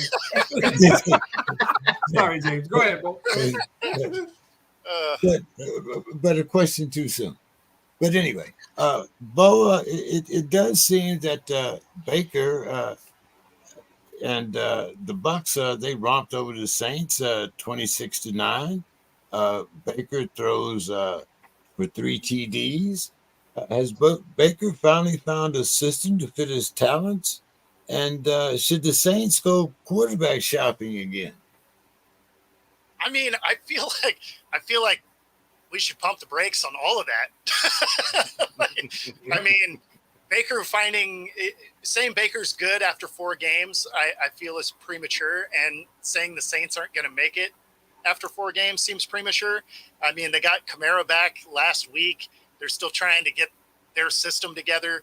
I think the Saints will still be fine, and I think Baker will become Baker. I mean, I don't see any evidence that just randomly this year, being his 4th stop in the NFL, he's somehow going to be that super consistent guy. I don't see that being a thing. Don't get me wrong. I mean, every guy has that one season, so it's possible, right? I mean, it's anything could happen. But I like the way Baker is playing. However he's being coached, he is making less bad decisions than normal. And so that is encouraging moving forward as long as he can keep doing that. But on the other end, I think the Saints will be fine. I think it'd be way too early to say that Carr isn't the guy there. Okay, Bill. Now you can go on. Well, I'm going to ask Bo a quick question. You said how he's being coached. Isn't he being coached the same way Gino's being coached? Didn't Canales go from, not Canales, but yeah, it is Canales, right? No, it's oh God, the coordinator who's now in Tampa. Didn't he come from Seattle? I don't remember. I think you're right though, but I don't remember offhand. So a lot of the same things that people said a few games into last season about Geno Smith. Oh, it's a little too early to say Geno's not going to suck anymore. I think that we forget how young someone like Baker Mayfield is. Even though he's been on a bunch of different teams and in a gazillion different systems, right? I think 6 different offensive systems. Yes. It's been a lot. Right. So think about what that does to veterans struggle with that. Think what it does to a guy who's, what is he, 20? Is he 25 or 26? I think he might be 26. But he's not exactly old. Yep. And yes, he brought some of this on himself. I've been watching Baker Mayfield since he walked on at Texas Tech. I'm very familiar with his peccadillos. But I think he's finally getting to the point where he's not so completely fixated on showing people. I'll show them, right? The whole revenge factor he used to bring, because that fueled him for so long, right? He thought he had to prove them wrong. I was under-recruited coming out of high school after being great in high school. I'll show them. Oh, they moved on for me at Texas Tech for this Mahomes kid. I'll show them. And, Trevor Knight starting over me at Oklahoma. I'll show them. And now, he's had all these experiences. Now I think he's like, I don't have to do that. I can just go out there and play football. Now, you're right. He does still have that somewhere deep inside of him. But I think if he fights it long enough, hard enough, he can become. I'm not talking about Hall of Famer. I'm talking about great, but can he become a put the ball down the fairway guy? Because you win and win because of, but you can win with. I think the answer is yes. Once again, not that long ago, people were telling you that Geno Smith was a bubble that was going to burst at some point. I like that you're telling me his upside is Sam Darnold. I think his upside could even be Brock Purdy if he had the right talent around him. He's got but you talked about that thing though, the swag thing, and you and Bo made points that I thought actually went together. Bo talked about him being reckless. You talked about if you can remove the swag part out. The recklessness is directly related to the swag. So if you took out the swag piece, he would be Brock Purdy. But correct. You can't take the swag out for all the reasons you just told us. Right? So it's great.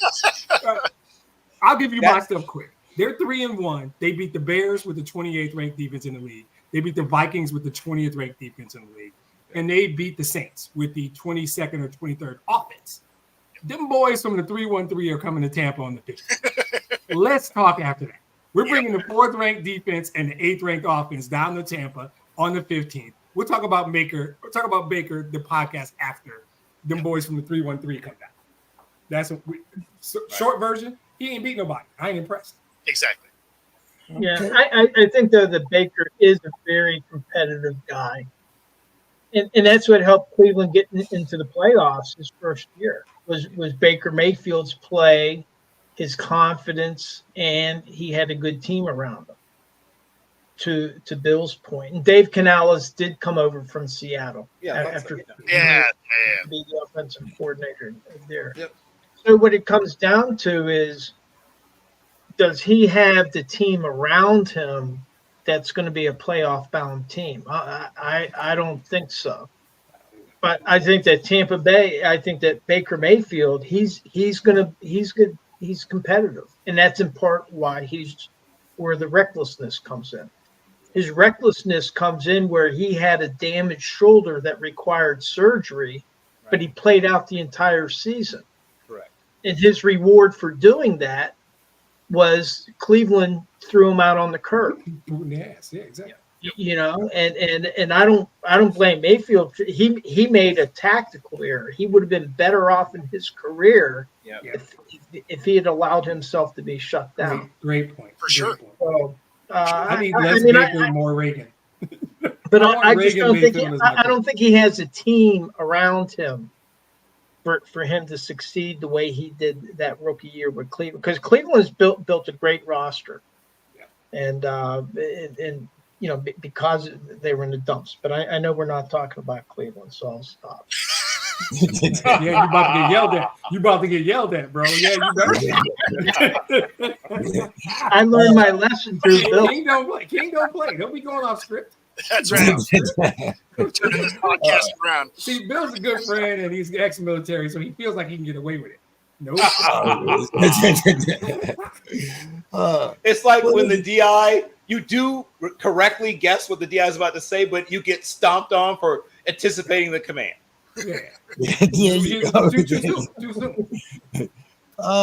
Don's not here, guys, but let's talk about these Cowboys here because they have a big game coming up this Sunday. The Cowboys gave the Pats the biggest whooping of head coach Bill Belichick's career, 38-3. The Cowboys defense actually accounted for as many TDs as Dak. But you didn't know that, did you? Okay. So anyway, what are you guys thinking about this matchup Sunday night against the 49ers? And what do you think about the Cowboys 3-1 start? Let's start with you, Bo. I think they're gonna start 3-2. I mean, so Dallas is a good team, no doubt. But the Niners look like the most complete team in the league. And, you know, they have a great defense. They have a great offense.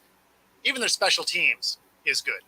So you look at Dallas, they have an offensive line that's banged up, right? They when they lost to the Cards, 3 of them weren't even playing, right? They lost a center, a guard, and a tackle. So the tackle's still out. The center and the guard come back. They're still beat up. They lose Diggs for the year. So that's a centerpiece of their, of their secondary. So I don't see how a banged up Dallas team is going to take down a surprisingly healthy Niners team that is probably the only team I've seen really hitting on all cylinders, which as a Seahawks fan is really a bummer. But Wow. but I mean, they look like world beaters at the moment, and I don't think Dallas can stack up to it. Dave. Well, I think what's going to be interesting, I believe that if we include the playoffs, that the Cowboys and the 49ers are locked up 19-19 and 1 tie. Oh, all time. So this all time, which I thought that they had played against each other more, but apparently not. But I think the 49ers, I got to see them in person on opening day in Pittsburgh, and they're the real deal. I mean, they're very good. Now, maybe Pittsburgh was overrated coming into that game, and I'll talk about that more later. But nevertheless, that's a very, very strong team. And, you got the running back, you got a quarterback that's protecting the ball and can connect with his receivers. You got a very strong defense. You got special teams. You got the whole thing. With the Cowboys, I think that they might be too erratic. They're not covering all the bases. It's a very strong team. And they can pummel teams. Who did they beat like 40-0? Was that the Bears or the Giants? Okay, the Giants. But again, it's the Giants. But still, 40-0 to shut out another team in today's NFL, that's a feat. Even the Steelers scored on the 49ers. So I got to give the edge to the 49ers, but I think that they kind of stacked up pretty close. So I'm looking for a close game, and it's nice that it's a tie-breaking game on their all-time series against each other, if you include the playoffs. Yeah, I didn't think they were going to be like a blowout, but I figured the Niners would cover. Demetrius. Yeah, so I'm going to go way off script. I don't think Dallas is good. I don't. I think Dallas beat the Giants. They beat the Jets. And they beat what we now know is not a very good New England team. And they lost to Arizona. I don't think Dallas is good. I think they're going to lose 3 of their next 4, maybe all 4. They're going to get jail sexed against the 49ers. Then they got to play both LA teams. I think. Sorry, we're way after dark, guys. What the hell? I didn't hear the music. Okay. So I thought we were. It's almost 10 o'clock in Chicago. I thought we were good. So the Cowboys are the Bunny Ranch. Is that where we're at? Exactly. There we go. Bill dropped Bunny Ranch already. I figured it was free for all. When Bill Carroll dropped a Bunny Ranch reference, I thought we were good to go.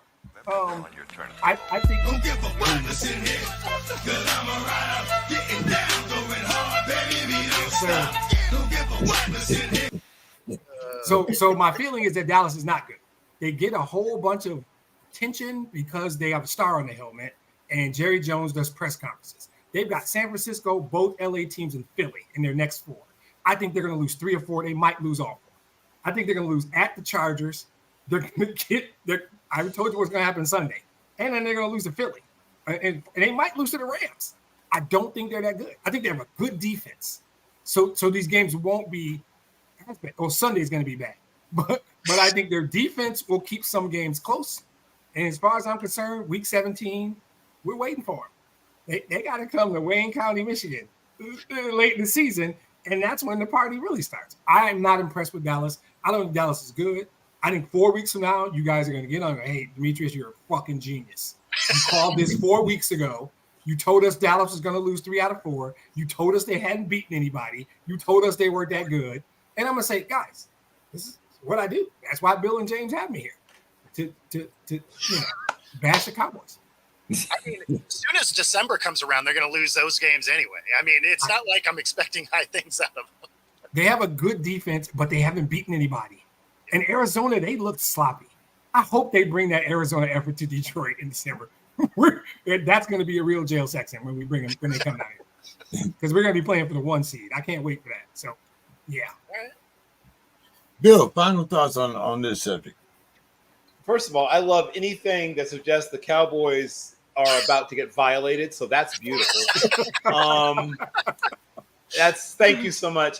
And I would like to agree and extend on what has been said by my good friend. The Cowboys are overrated every year. Let's start with that. There's not a year that they aren't overrated. There are certain things, death taxes and Notre Dame and the Cowboys being overrated. Yep. So that's just pencil it in. And now they're starting to get some injuries. Oh, yes. I thought preseason that they would be fighting with Washington for a wild card spot. I'm still on that. I think that that's a fight between Washington and Dallas for a wild card spot. And yes, they'll lose some of these games close. They're about to get boat raced in a few of these games. And what the heck? Back to jail sex. Yeah, some of that. What was it? Salads tossing. There'll be tossing some salads in some of these games. Yes. That's beautiful.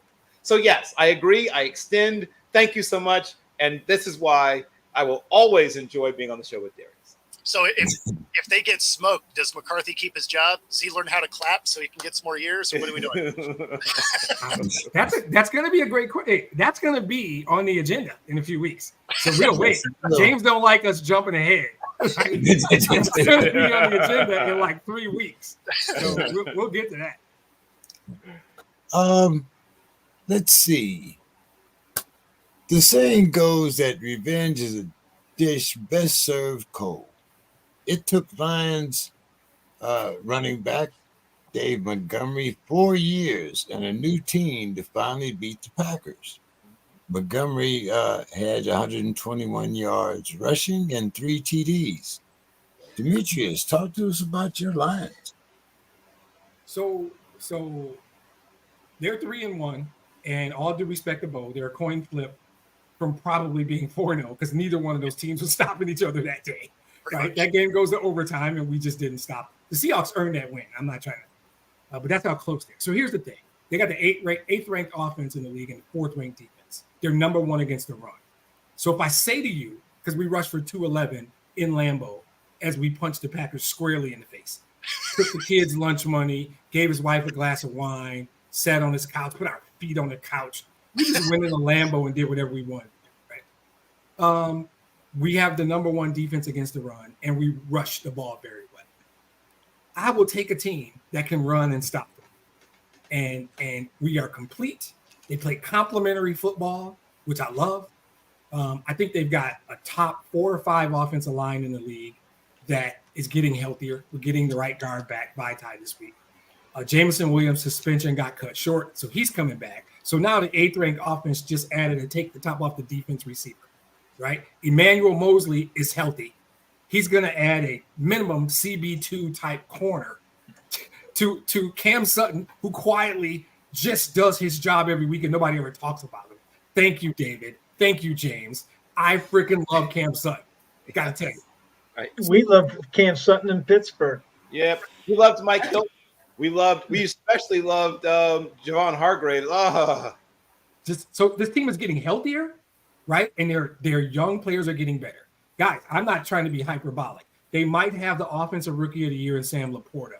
And there's a chance they got the defensive rookie of the year in Brian Branch.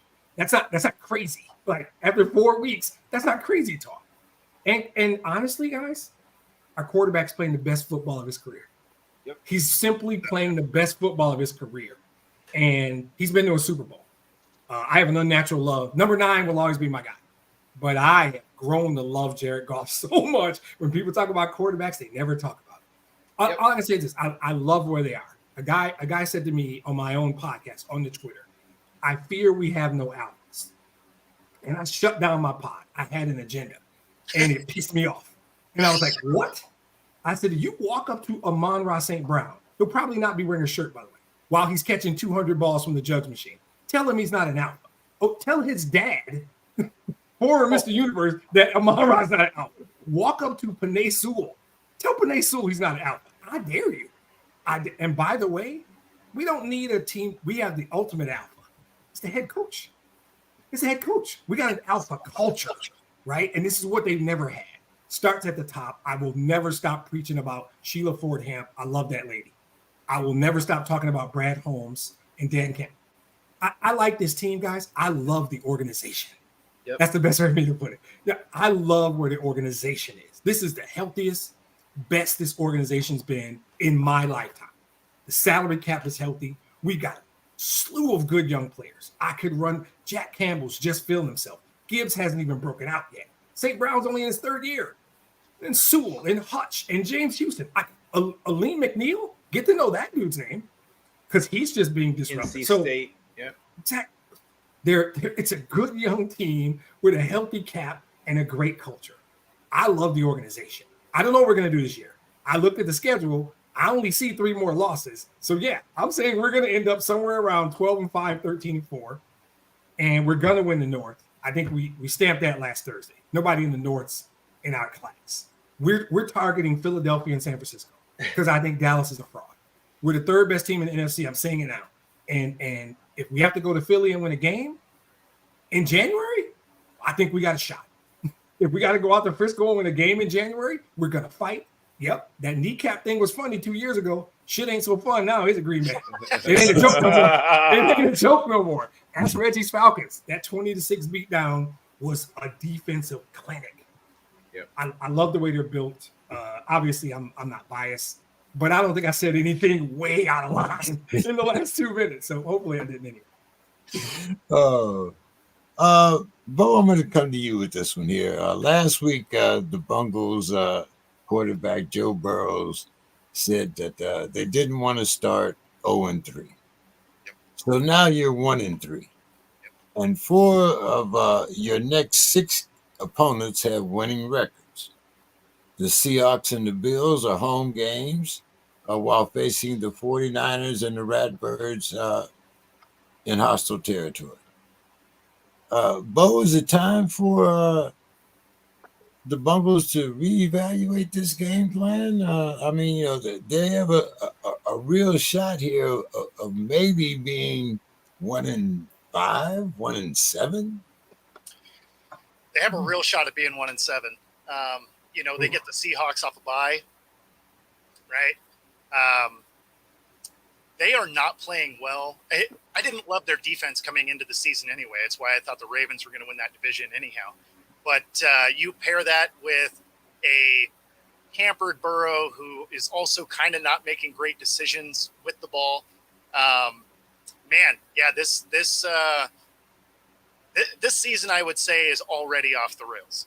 I mean, I understand they're only 4 games in, but based on the schedule that they have laid out in front of them, yeah, I mean, it may be over before it starts.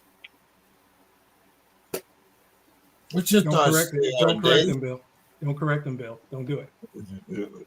What's your thoughts there, Dave? No, they're in a big hole, and I can understand Joe Burrow wanting to play, but he's obviously hobbled. I mean, he's not 100, nowhere close to 100%. And how long do you continue playing him? I mean, I think he's going to start the next game.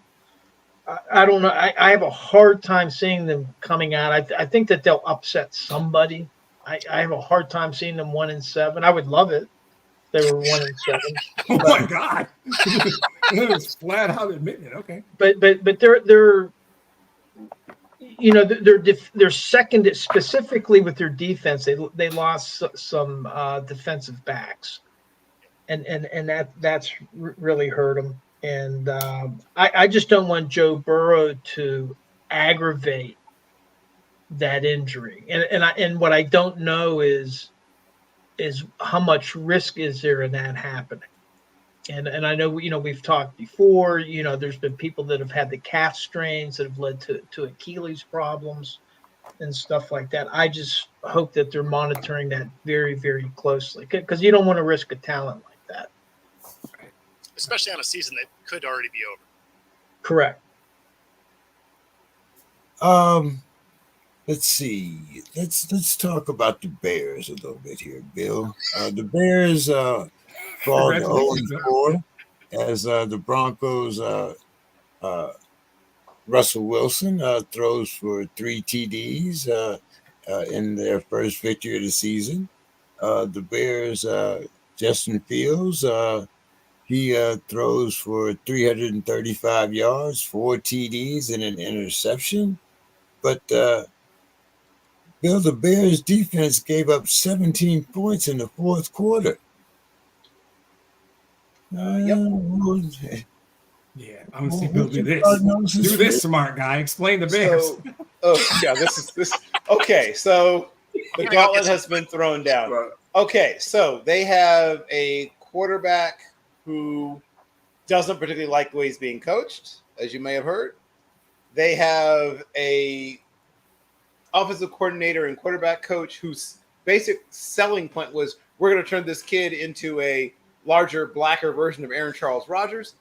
You have an offensive line that is in a head-to-head competition with the Giants' offensive line for, I guess what you might say is the most poo-pooiest, if that's a word.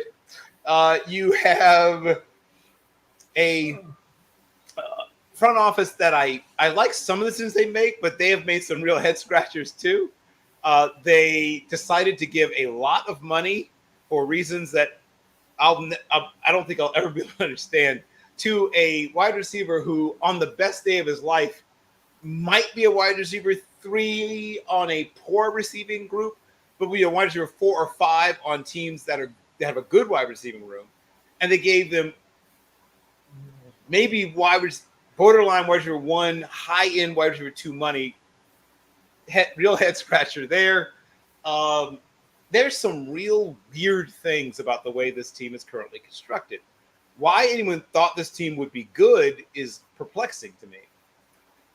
Their best players are, and I'm trying to think even what order to put this in.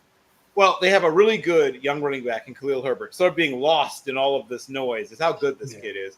If you were in a halfway functional offense, people are like, wow, he's like, if he were on the Seahawks, he'd be killing it. I mean, this guy is really good. He catches the ball well. He's good in blitz pickup. He's got really good speed. He's got power. He's a very complete running back. Unfortunately, he's on the island of misfit toys. Their defensive secondary has one really good player and then 3 guys that should be special teamers. They have 2 okay defensive line, but not anybody you need to really game plan for. Their linebacker core, this is the team that basically invented great linebacking in the NFL. Their linebacker core, it's maybe the worst one the Bears have ever fielded in their franchise history. I mean, I'd have to go back to really do some digging to see if I'm right. But I can't remember when they didn't have anybody who was even a remote threat to be in the Pro Bowl amongst their linebackers. Their linebackers are essentially guys. They're NFL players. I mean, I'm not saying they don't deserve to be in the league, but who's the guy you think, man, I'm worried about that guy. How are we going to deal with that guy? Nope. Not a single one of those. Yeah. Okay, quick. Name a Bears wide receiver. Other than the one I just sort of excoriated. Well, I didn't name him yet, but I could. But other than that, quick, name a Bears wide receiver. I mean, they have Darnell Mooney, who in an ideal world, like in a better world, would be Ice cream? Would be a number 2, number 3, but he's essentially their number 1 by default. Their tight end, okay, this is a bright-ish spot. Cole Kmet is a top 13, 12 tight end in the NFL. That's the bright spot? And I mentioned Khalil Herbert, so they have those 2 bright spots. Okay. Actually, you did a great job, Bill. I got to be honest. I didn't know how you were going to – I didn't know how you were going to make chicken salad out of that shit. But you did a decent job, bro. You did a decent job. Yeah, I agree. Yeah, Okay. and by the way, they sent Chase Claypool home. Well, I know, after giving him all the money. Like, Chase Claypool was like, okay, He's dude. not even practicing. Go home. No, Go. he's like, He's ready to go home. Right, is the bag in the back of my car? Okay, I'll go. I'll go home right now. Make sure that bag is in the back seat. But Justin Fields in that last game, I think he at one point he was like 22 of Yep. 23 on Yep. in his passing. It was by far his best game as a pro, and they did what with it? So It's not who he is. Stop trying to do that. That's crazy. They're where the Lions were 3 years ago. They don't know who they are. They don't know who they are. They are trying to feed DJ Moore though. Like they want to get a dynamic receiver action, but the fact that they're not using any designed runs is mind-boggling. They got to trade him, right? Don't they got to gut this whole thing? I mean, if Poles and Eberflus survive this, or whether or not they don't, you got Carolina's picks. You're going to have 2 top 5 picks probably. Yep. And if you trade Fields, you can maybe get another high one or future draft cap. You can rebuild this. It's going to take some time. But if the job comes open and I were to get the job, I'd trade Fields, I'd draft Caleb, and start to rebuild that. Because you will get draft capital for Justin Fields because he's still talented. Yeah. And Carolina's won this year. So you can do stuff. It's a clutch. It's a mess. it's not good. Yeah. All right, Dave. I've been waiting. I've been waiting for this. I've been waiting for this. He's been saving up too. I've been waiting all week for this one, Dave. Pull the notes out. Well, I've gone to actually. This was an away game. This was down in Houston, but the Steelers hosted an away game watch party at AccuSure Stadium. So I was one of the ticket holders that got to attend that game with a buddy. So it was kind of nice. You sit in the field, you're watching it on the Jumbotron and all this. The highlight of the game, I got to meet Vince Williams before kickoff. And that was the highlight of the game. Where do I start? Well, What's that? Let me set the stage for you here. Okay, yeah. Go ahead. I'm sorry. I'm just gonna watch it. I love it. I've been talking about this misfit bunch of goddamn backup quarterbacks that we've had ever since the beginning of the season. Trubinsky and Rudolph. Really, are you goddamn kidding me? So, how serious is Pickett's injury, first of all? And then we talk about our defense. We hang our hat on defense. C.J. Stroud throws for 306 yards and 2 TDs. Truth? Can you handle the truth? The Steelers' D has given up 100 points, the most points in the division. Only Hobbling Joe and the Bungles have put fewer offensive points on the board than Canada's. Dave, what the hell is going on with my goddamn Steelers?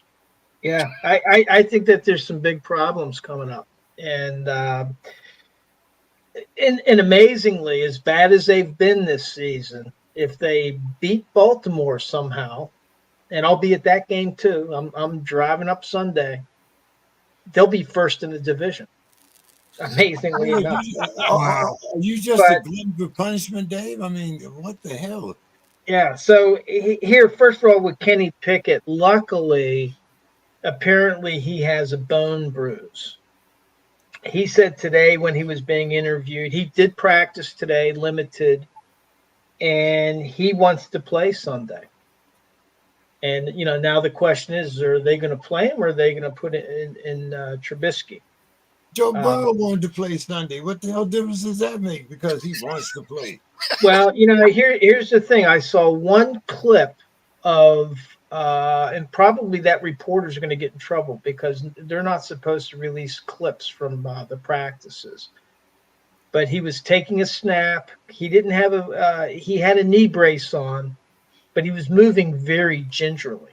And man, if he plays, I just don't want him to aggravate that injury. A lot of people are kind of hoping sit him for this game, get through the bye week, and work it out.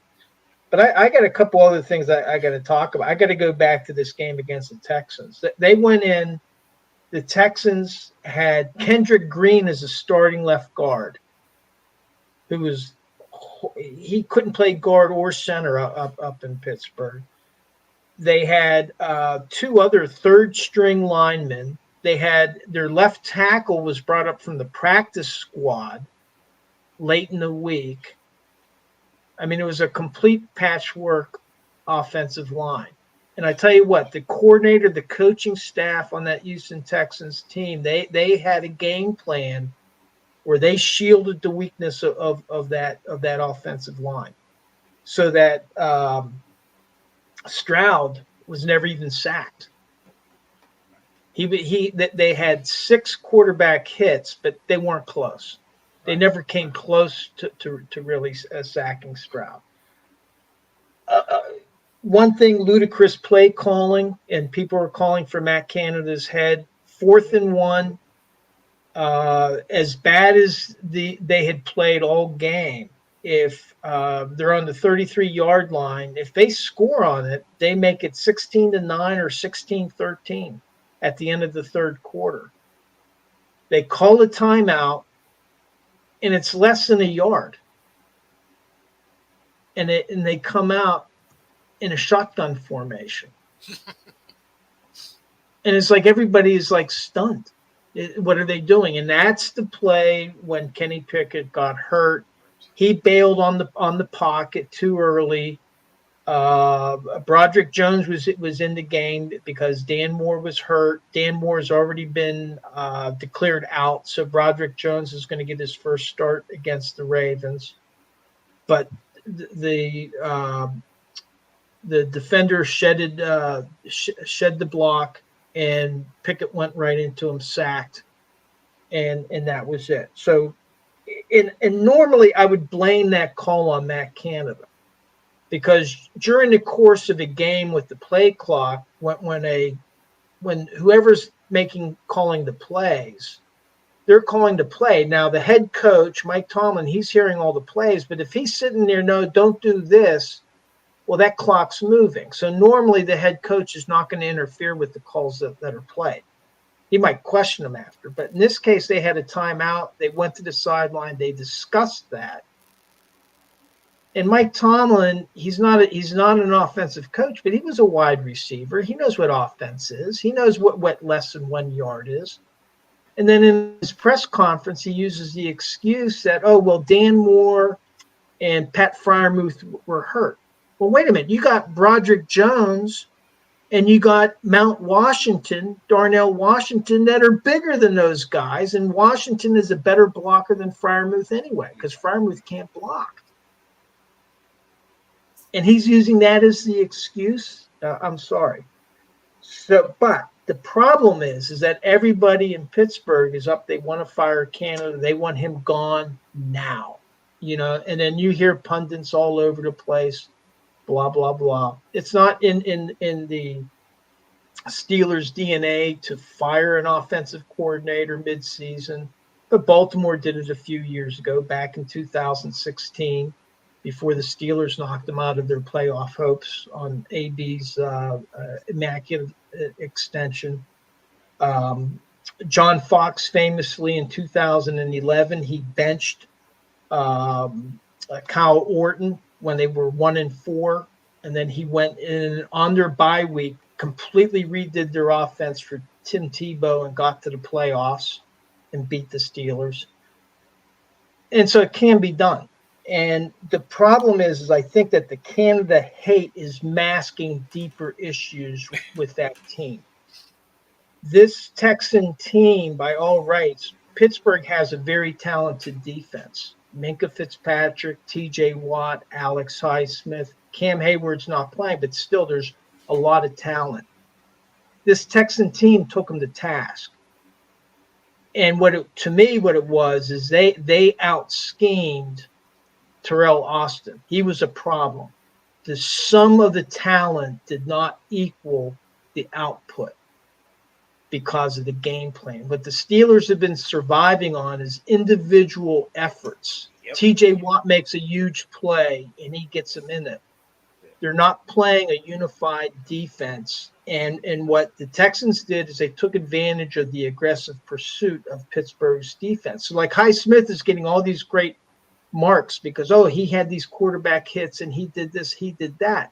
Well, what they're not talking about is the Texan running back reversing field with Highsmith, who's the outside linebacker or edge in the middle of the line of scrimmage, Yep. not protecting the back door, not protecting that edge. And so then the guy, instead of being tackled in the backfield, gets a first down. Okay, that's coaching, that's scheme. It's an undisciplined defense. They're very talented, but they're undisciplined. And they shut out TJ Watt. They did a nice job of these run plays to him, and then on the passing, because Stroud threw 30 times, but they put a defense in depth so that Watt would get through one defender, then there'd be another guy there, so that by the time they got to Stroud, that ball was gone. And they were hitting these short little passes because our defense is so aggressive. Well, they just pop it right over their head and they're through them. So I think that there's a bigger – yes, Matt Canada is not a good offensive coordinator. He probably needs to go at the end of the season. But that hate for him is masking bigger issues. Now, I got to get to some – I got two more things to get to. I'm sorry for taking so long. Something I've never seen. Tomlin quit. He literally quit. So the Steelers get the ball. It's about 3:46 left to go in the game. And the issue is that Pickett is out. We don't know how hurt he is. We don't know if he's out for the season. You don't know because he has to get an MRI and everything. You got Trubisky in. We all know that practice is precious time in the NFL.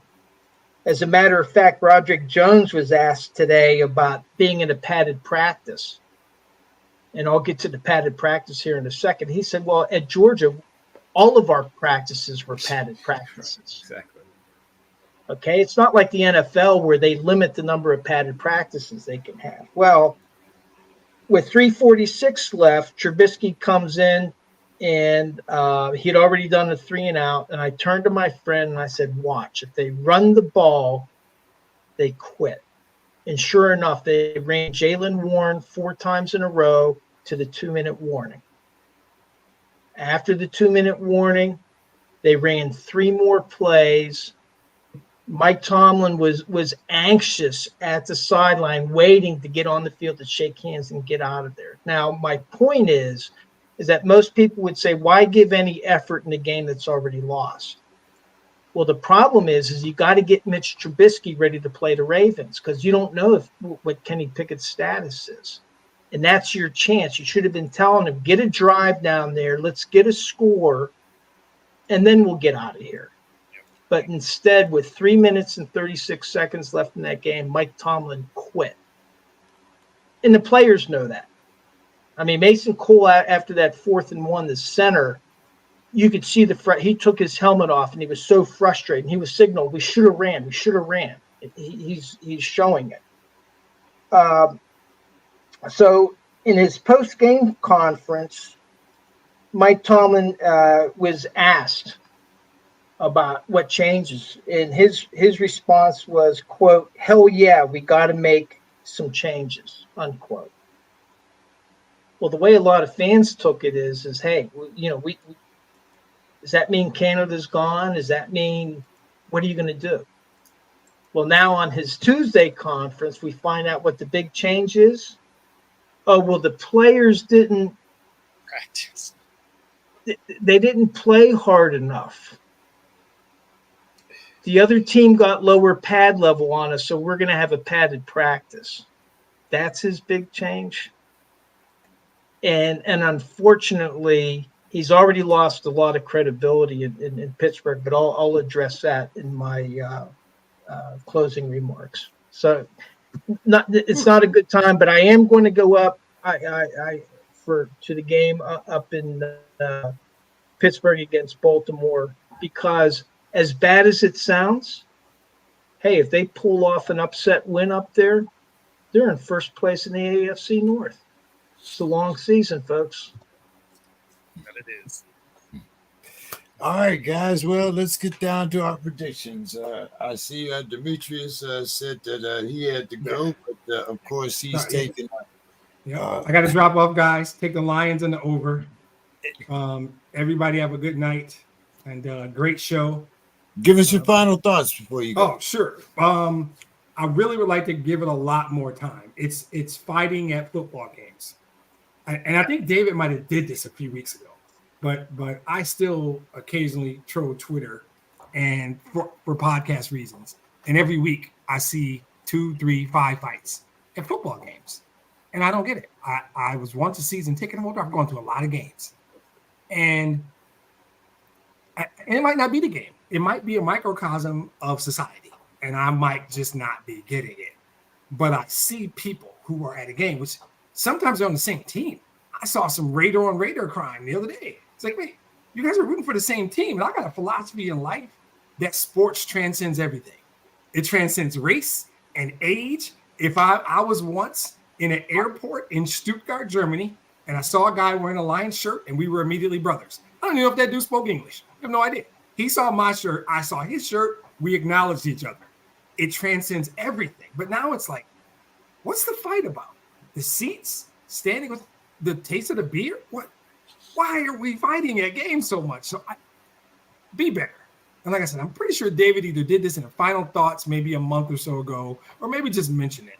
It's getting disheartening for me. It is. And it probably happens at Ford Field. I haven't seen one this year. But we're a pretty good team, and our fans are pretty geeks right now. So maybe it's not happening. I don't know.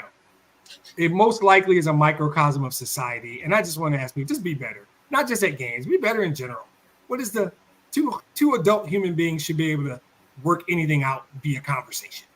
And my hands are big. My fingers, I can't be breaking my knuckles punching some other dude in the head. That's just not smart, right? I've done it before. This finger's been broken multiple times.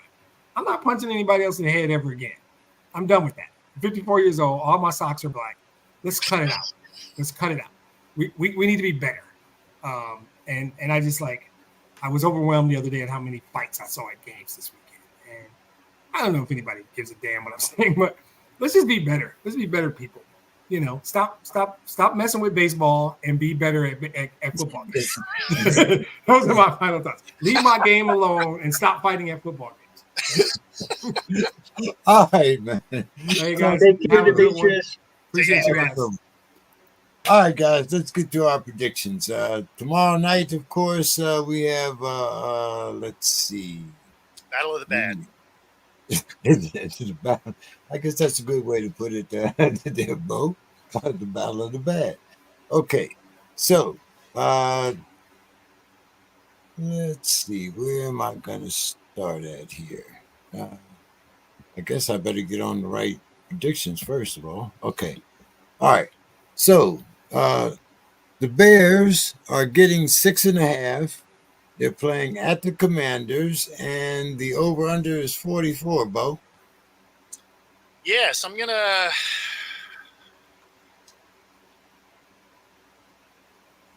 Yeah, I mean, the Bears are just terrible. Yeah, I guess I'm going to take Washington to cover because, I mean, I haven't seen anything out of the Bears that makes me think they're going to do anything. Okay, and Sunday morning, 6:30, another London game. Bo, we have the Jaguars getting 6 against the Bills. The over-under is 48. Yeah, I'll go Bills to cover. I don't trust the Jags win last week as being the turnaround for the season. And then I'll go the over on that. Okay. Bill. I will go. Bears 6.5. Yep. Over under 44. Jags 6. Over under is 48. I will go over on the first, under on the second, and I will take both favorites to cover. Dave. All right. I won 8-8 last week on the picks and 11-5 on the overs and unders, which is unusual for me because I'm not good at this. But I'm going to actually go with the Bears in the 6.5 points. I'm looking for Fields to have a big game, but I'm going to take the under on the points. And I'm going to take the Bills mainly because of Stephon Diggs and the over. Okay. Sunday morning, 10 o'clock. Dave, the Ratbirds are giving the Steelers 4.5. The over-under is 39. And the Panthers are getting 9 from the Lions, and the over-under is 43.5. Yeah, I don't know. Kenny Pickett wants to play. He's practicing limited, but I'm going with my heart. I'm going to take the Steelers on the upset, and I'll take the over on the 39. At some point, the Steelers have to score some points, and I'm going to take the over on that. On the Panthers Lions, I went against the Lions too many times the last couple of weeks. I wish Demetrius was here. I would be giving a mea culpa. I'm going with the Lions in the over. Bill. As much as it pains me, I am not. I don't see a wounded Kenny Pickett, or God forbid, not Kenny Pickett, going out there and being able to get a steal and win. I'd love to say yes, but I just can't. And I will go with a slight over. I think the 41 is the number, I believe, for that game. And then for the second game, I will take, well, I mean, the man said before he left to take the Lions in the over. Who am I to go against Demetrius? Bo. Yeah, I'm going to go Ravens in the over and Lions in the over. Yeah. Okay. Bo, let's start with the Giants getting 9.5 at the Dolphins. Over under is 49.5. And the Texas, it's a pick 'em. Texas -1 +1 against the Falcons. Over under is 41. So for the first one, I'm going to go with the Dolphins and the over because they might just do the entire score on their own. I'm going to take the Texans. I like the way they're playing better. Would you say the over under was 41.5? 41. 41. No hook. Man, that's terrible because that's probably what it's going to be. Yeah, you can push. Yeah, I'll take the over. I'll take the over. Bill. So for the Giants and Dolphins, 9.5 is a big number. I normally go with the underdog when I see a number that big, but no, not this time. So I will go with both the Dolphins and the over for that one. I will go with the Falcons and the over. I think the Falcons have a bounce back game. Dave. I'm going to take the Dolphins, but the under. And I'm going to take the Texans and the over. The Texans have a +3 turnover differential, and the Falcons a -1. So I think turnovers might be the key. So Texans in the over. Okay. Dave, let's see. The Saints getting 1.5. Saints are getting 1.5 from the Pats. The over under is 39.5. And the Titans +1 -1 against the Colts. Over under 43. I'm going to take the Saints, and even though Bill Belichick is there, a great defensive coach, I'll still take the over 39.5. That's pretty low. And I'm going to take the Colts and Anthony Richardson and the over. Bill? I will take that's another sort of tough one, but I will take the Saints. I think they get 2 points enough to cover, and I will take the over. That's a super low number. I think everyone's taking I'm assuming he's taking the over. And then I will take the Titans and the under. I think it's a low-scoring defense fest, and I think the Titans managed to sneak one out of there. Bo? Yeah, I've been going back and forth on this because none of these teams playing awesome. I'll take the Saints and the over because that over is really low. And then I'll take the Titans also with the over. That one's tough because I kind of like moments of the Colts. So it's but I'll take the Titans. I'll take the Titans. Okay, the 105 games on Sunday, Bo. The Eagles giving the Rams 4.5. The over/under is 50, and the Bungles getting 3. From the Cardinals, the over/under is 44.5. So I'm gonna go with the Eagles. I'm gonna go with the Eagles. I think that it's probably going to be a pretty close game. The Rams have been playing people tough, but I'm gonna go Eagles and the under, and then I'm gonna go with the Cards steal this game, and then we'll go 44. We'll go the over. Dave. My upset special. I'm taking the Rams in the over. Upset Whoa. special. Heard it here. And then, I'm going to take the Cardinals and Josh Dobbs, but the under on that game. Okay, Bill. Okay, so I will not take the upset special. I will take the under. I think it'll be very close, though. I think the Rams will really stick in there till very close to the end. I think like a ball gets poked out or something, and it saves the Eagles. But the number's just about on it. But I'll grudgingly take the Eagles, but it'll be very close. And then, like I said, I'll take the under, and then the Bungles, as you put here. I think Cincinnati continues on the skids, and coaching matters. And I think the Cardinals are a much better coached franchise than Cincinnati. And the number on that game is 44.5. And once again, that's right about right. I'll take the over for no particular reason.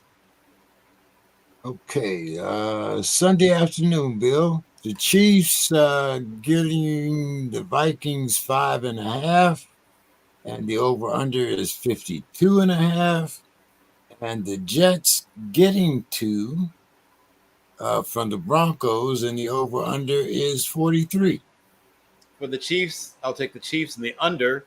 And for the Jets, I will. Oh, that's a super low number. For the Jets, oh God, but they're both pretty bad on offense. This is tough. I will hold my nose and take the under, but being very scared about it. And yes, I will. Oh God. And this game is being played where again? In Denver. Denver. Oh God, I will. Oh, I'm so scared. I'll take Denver, but I don't like it. Dave. The Vikings are 0. They haven't won at home yet. So Nope. I'm going to say they finally win at home. I'm going to take the Vikings and the under. And then in the battle of the Wilsons, Russell prevails. And but I'm going to take the under in that game. But Russell wins the battle of the Wilsons. Bo. Yeah, I'm gonna go with KC and the over. I don't think either defense is going to do a ton of work. And then I'm going to take the Broncos and the under. I don't think either offense is going to be particularly good because they haven't been. And, that Jets defense is good.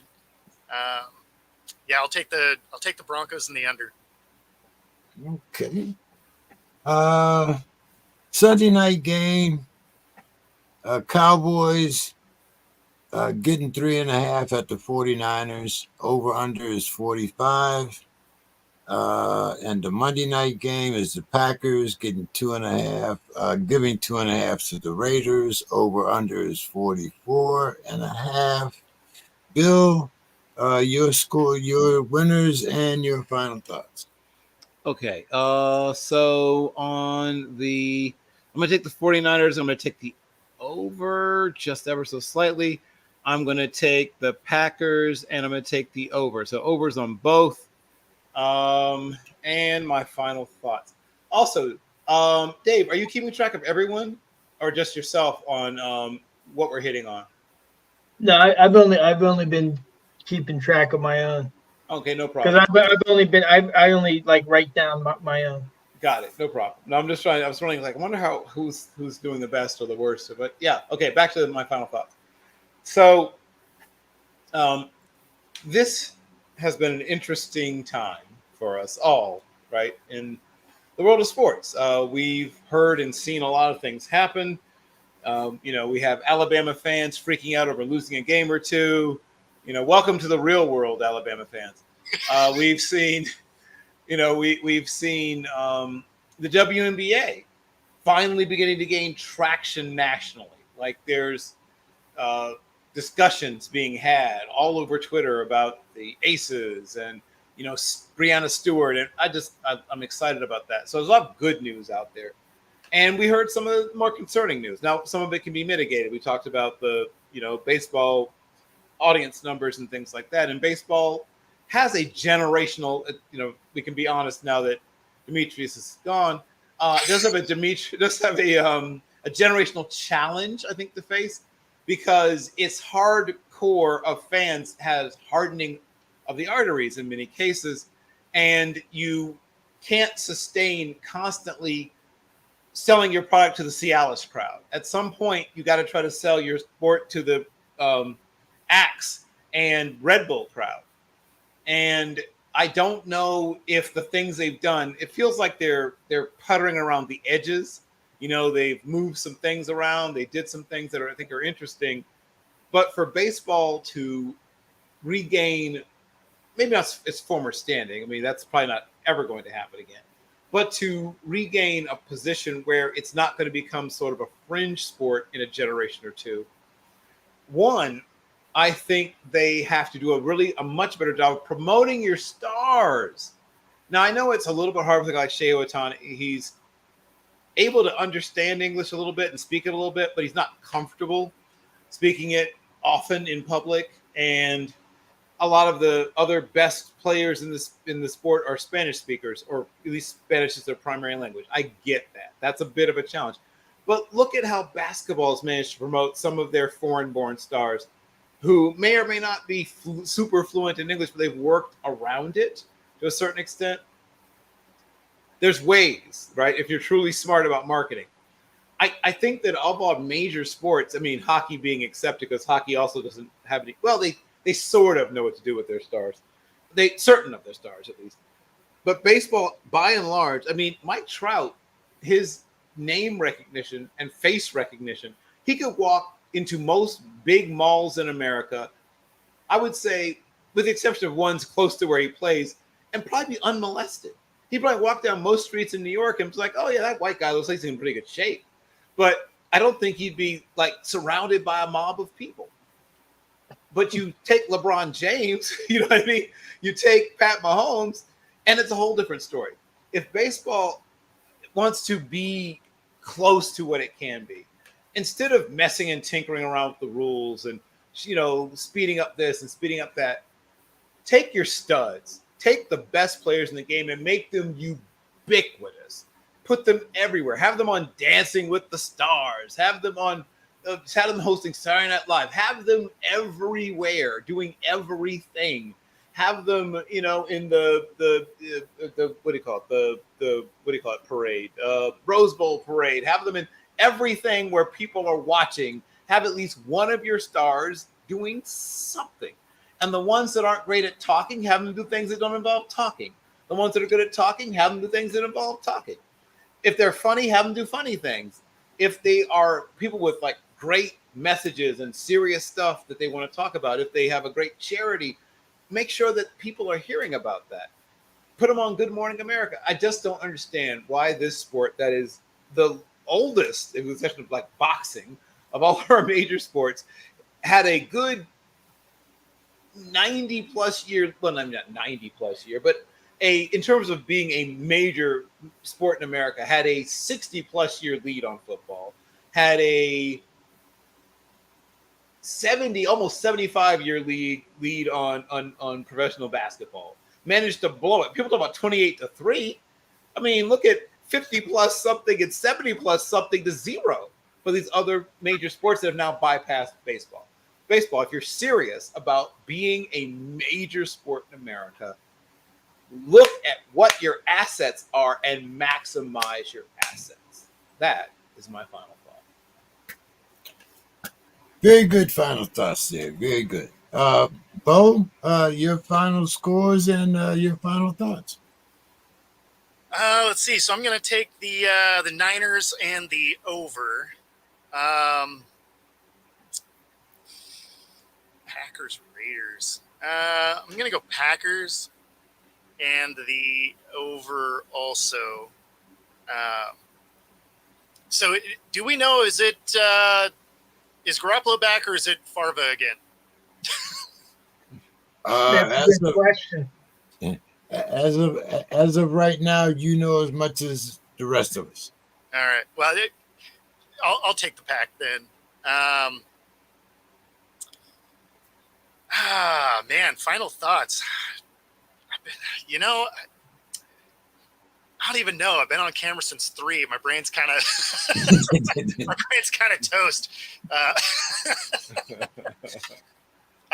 I'll let you guys. I'll let you have it, David. Go ahead and do you. All right. So you want me to go ahead and do the picks here, James? Yeah, do the picks and then your final thoughts. Okay, I'm going to take the 49ers in the over.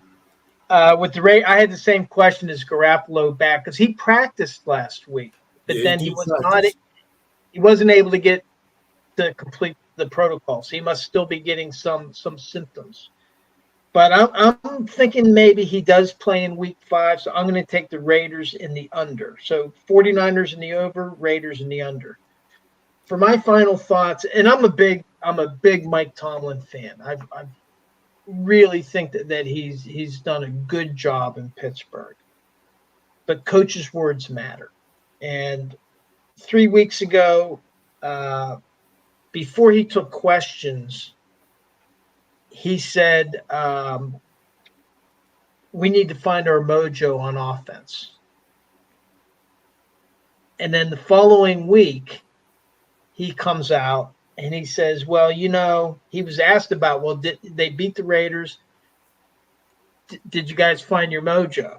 And then he admitted that, hey, I just tossed that out there. People were asking me, and I just gave you a word that you would run with. Is essentially what he said. Well, now, after the smackdown by Houston, he has this quote, hell yeah, we got to make changes. Well, what's happened, as much as he's done, I mean, the fan base is frustrated because they haven't been to the playoffs in a long time. They haven't won a playoff game in a long time. And now the local sports journalists, they're angry. I mean, he basically said he lied to them because they went with the mojo stuff. And then he's saying, well, no, I was just throwing it out there. And so now the question is, and now after he says we got to make changes, people are thinking in their minds, well, maybe during the bye week, and maybe it'll still happen, but maybe there's going to be a change in play calling, the coordinator. But Mike Tomlin said not at this juncture. And basically what's happened is both fans, Pittsburgh Steelers fans and the local media, they're questioning, well, hey, was that just a throwaway line? Are you just riding on your past laurels? And so his credibility, as much as he's done for Pittsburgh, it's taken a big hit. And Mike Tomlin is normally somebody that's a master communicator. He's a master. And for whatever reasons in the last 3 weeks, I don't know if it's catching up on him. I don't know if he's feeling some type of pressure, but his words matter. And I think it's a lesson for all of us. And because now what's happened is somebody that had impeccable reputation. Well, now his credibility is now in question in what he says. And one of his strengths has always been, and the players have always said, well, he's so honest to us. He's upfront. So that's my final thought. All right, guys. Well, hey, great show as always. Enjoy all of our Wednesdays, and look forward to talking to everybody next week. Have a great weekend, everybody. Great Take care, weekend. guys.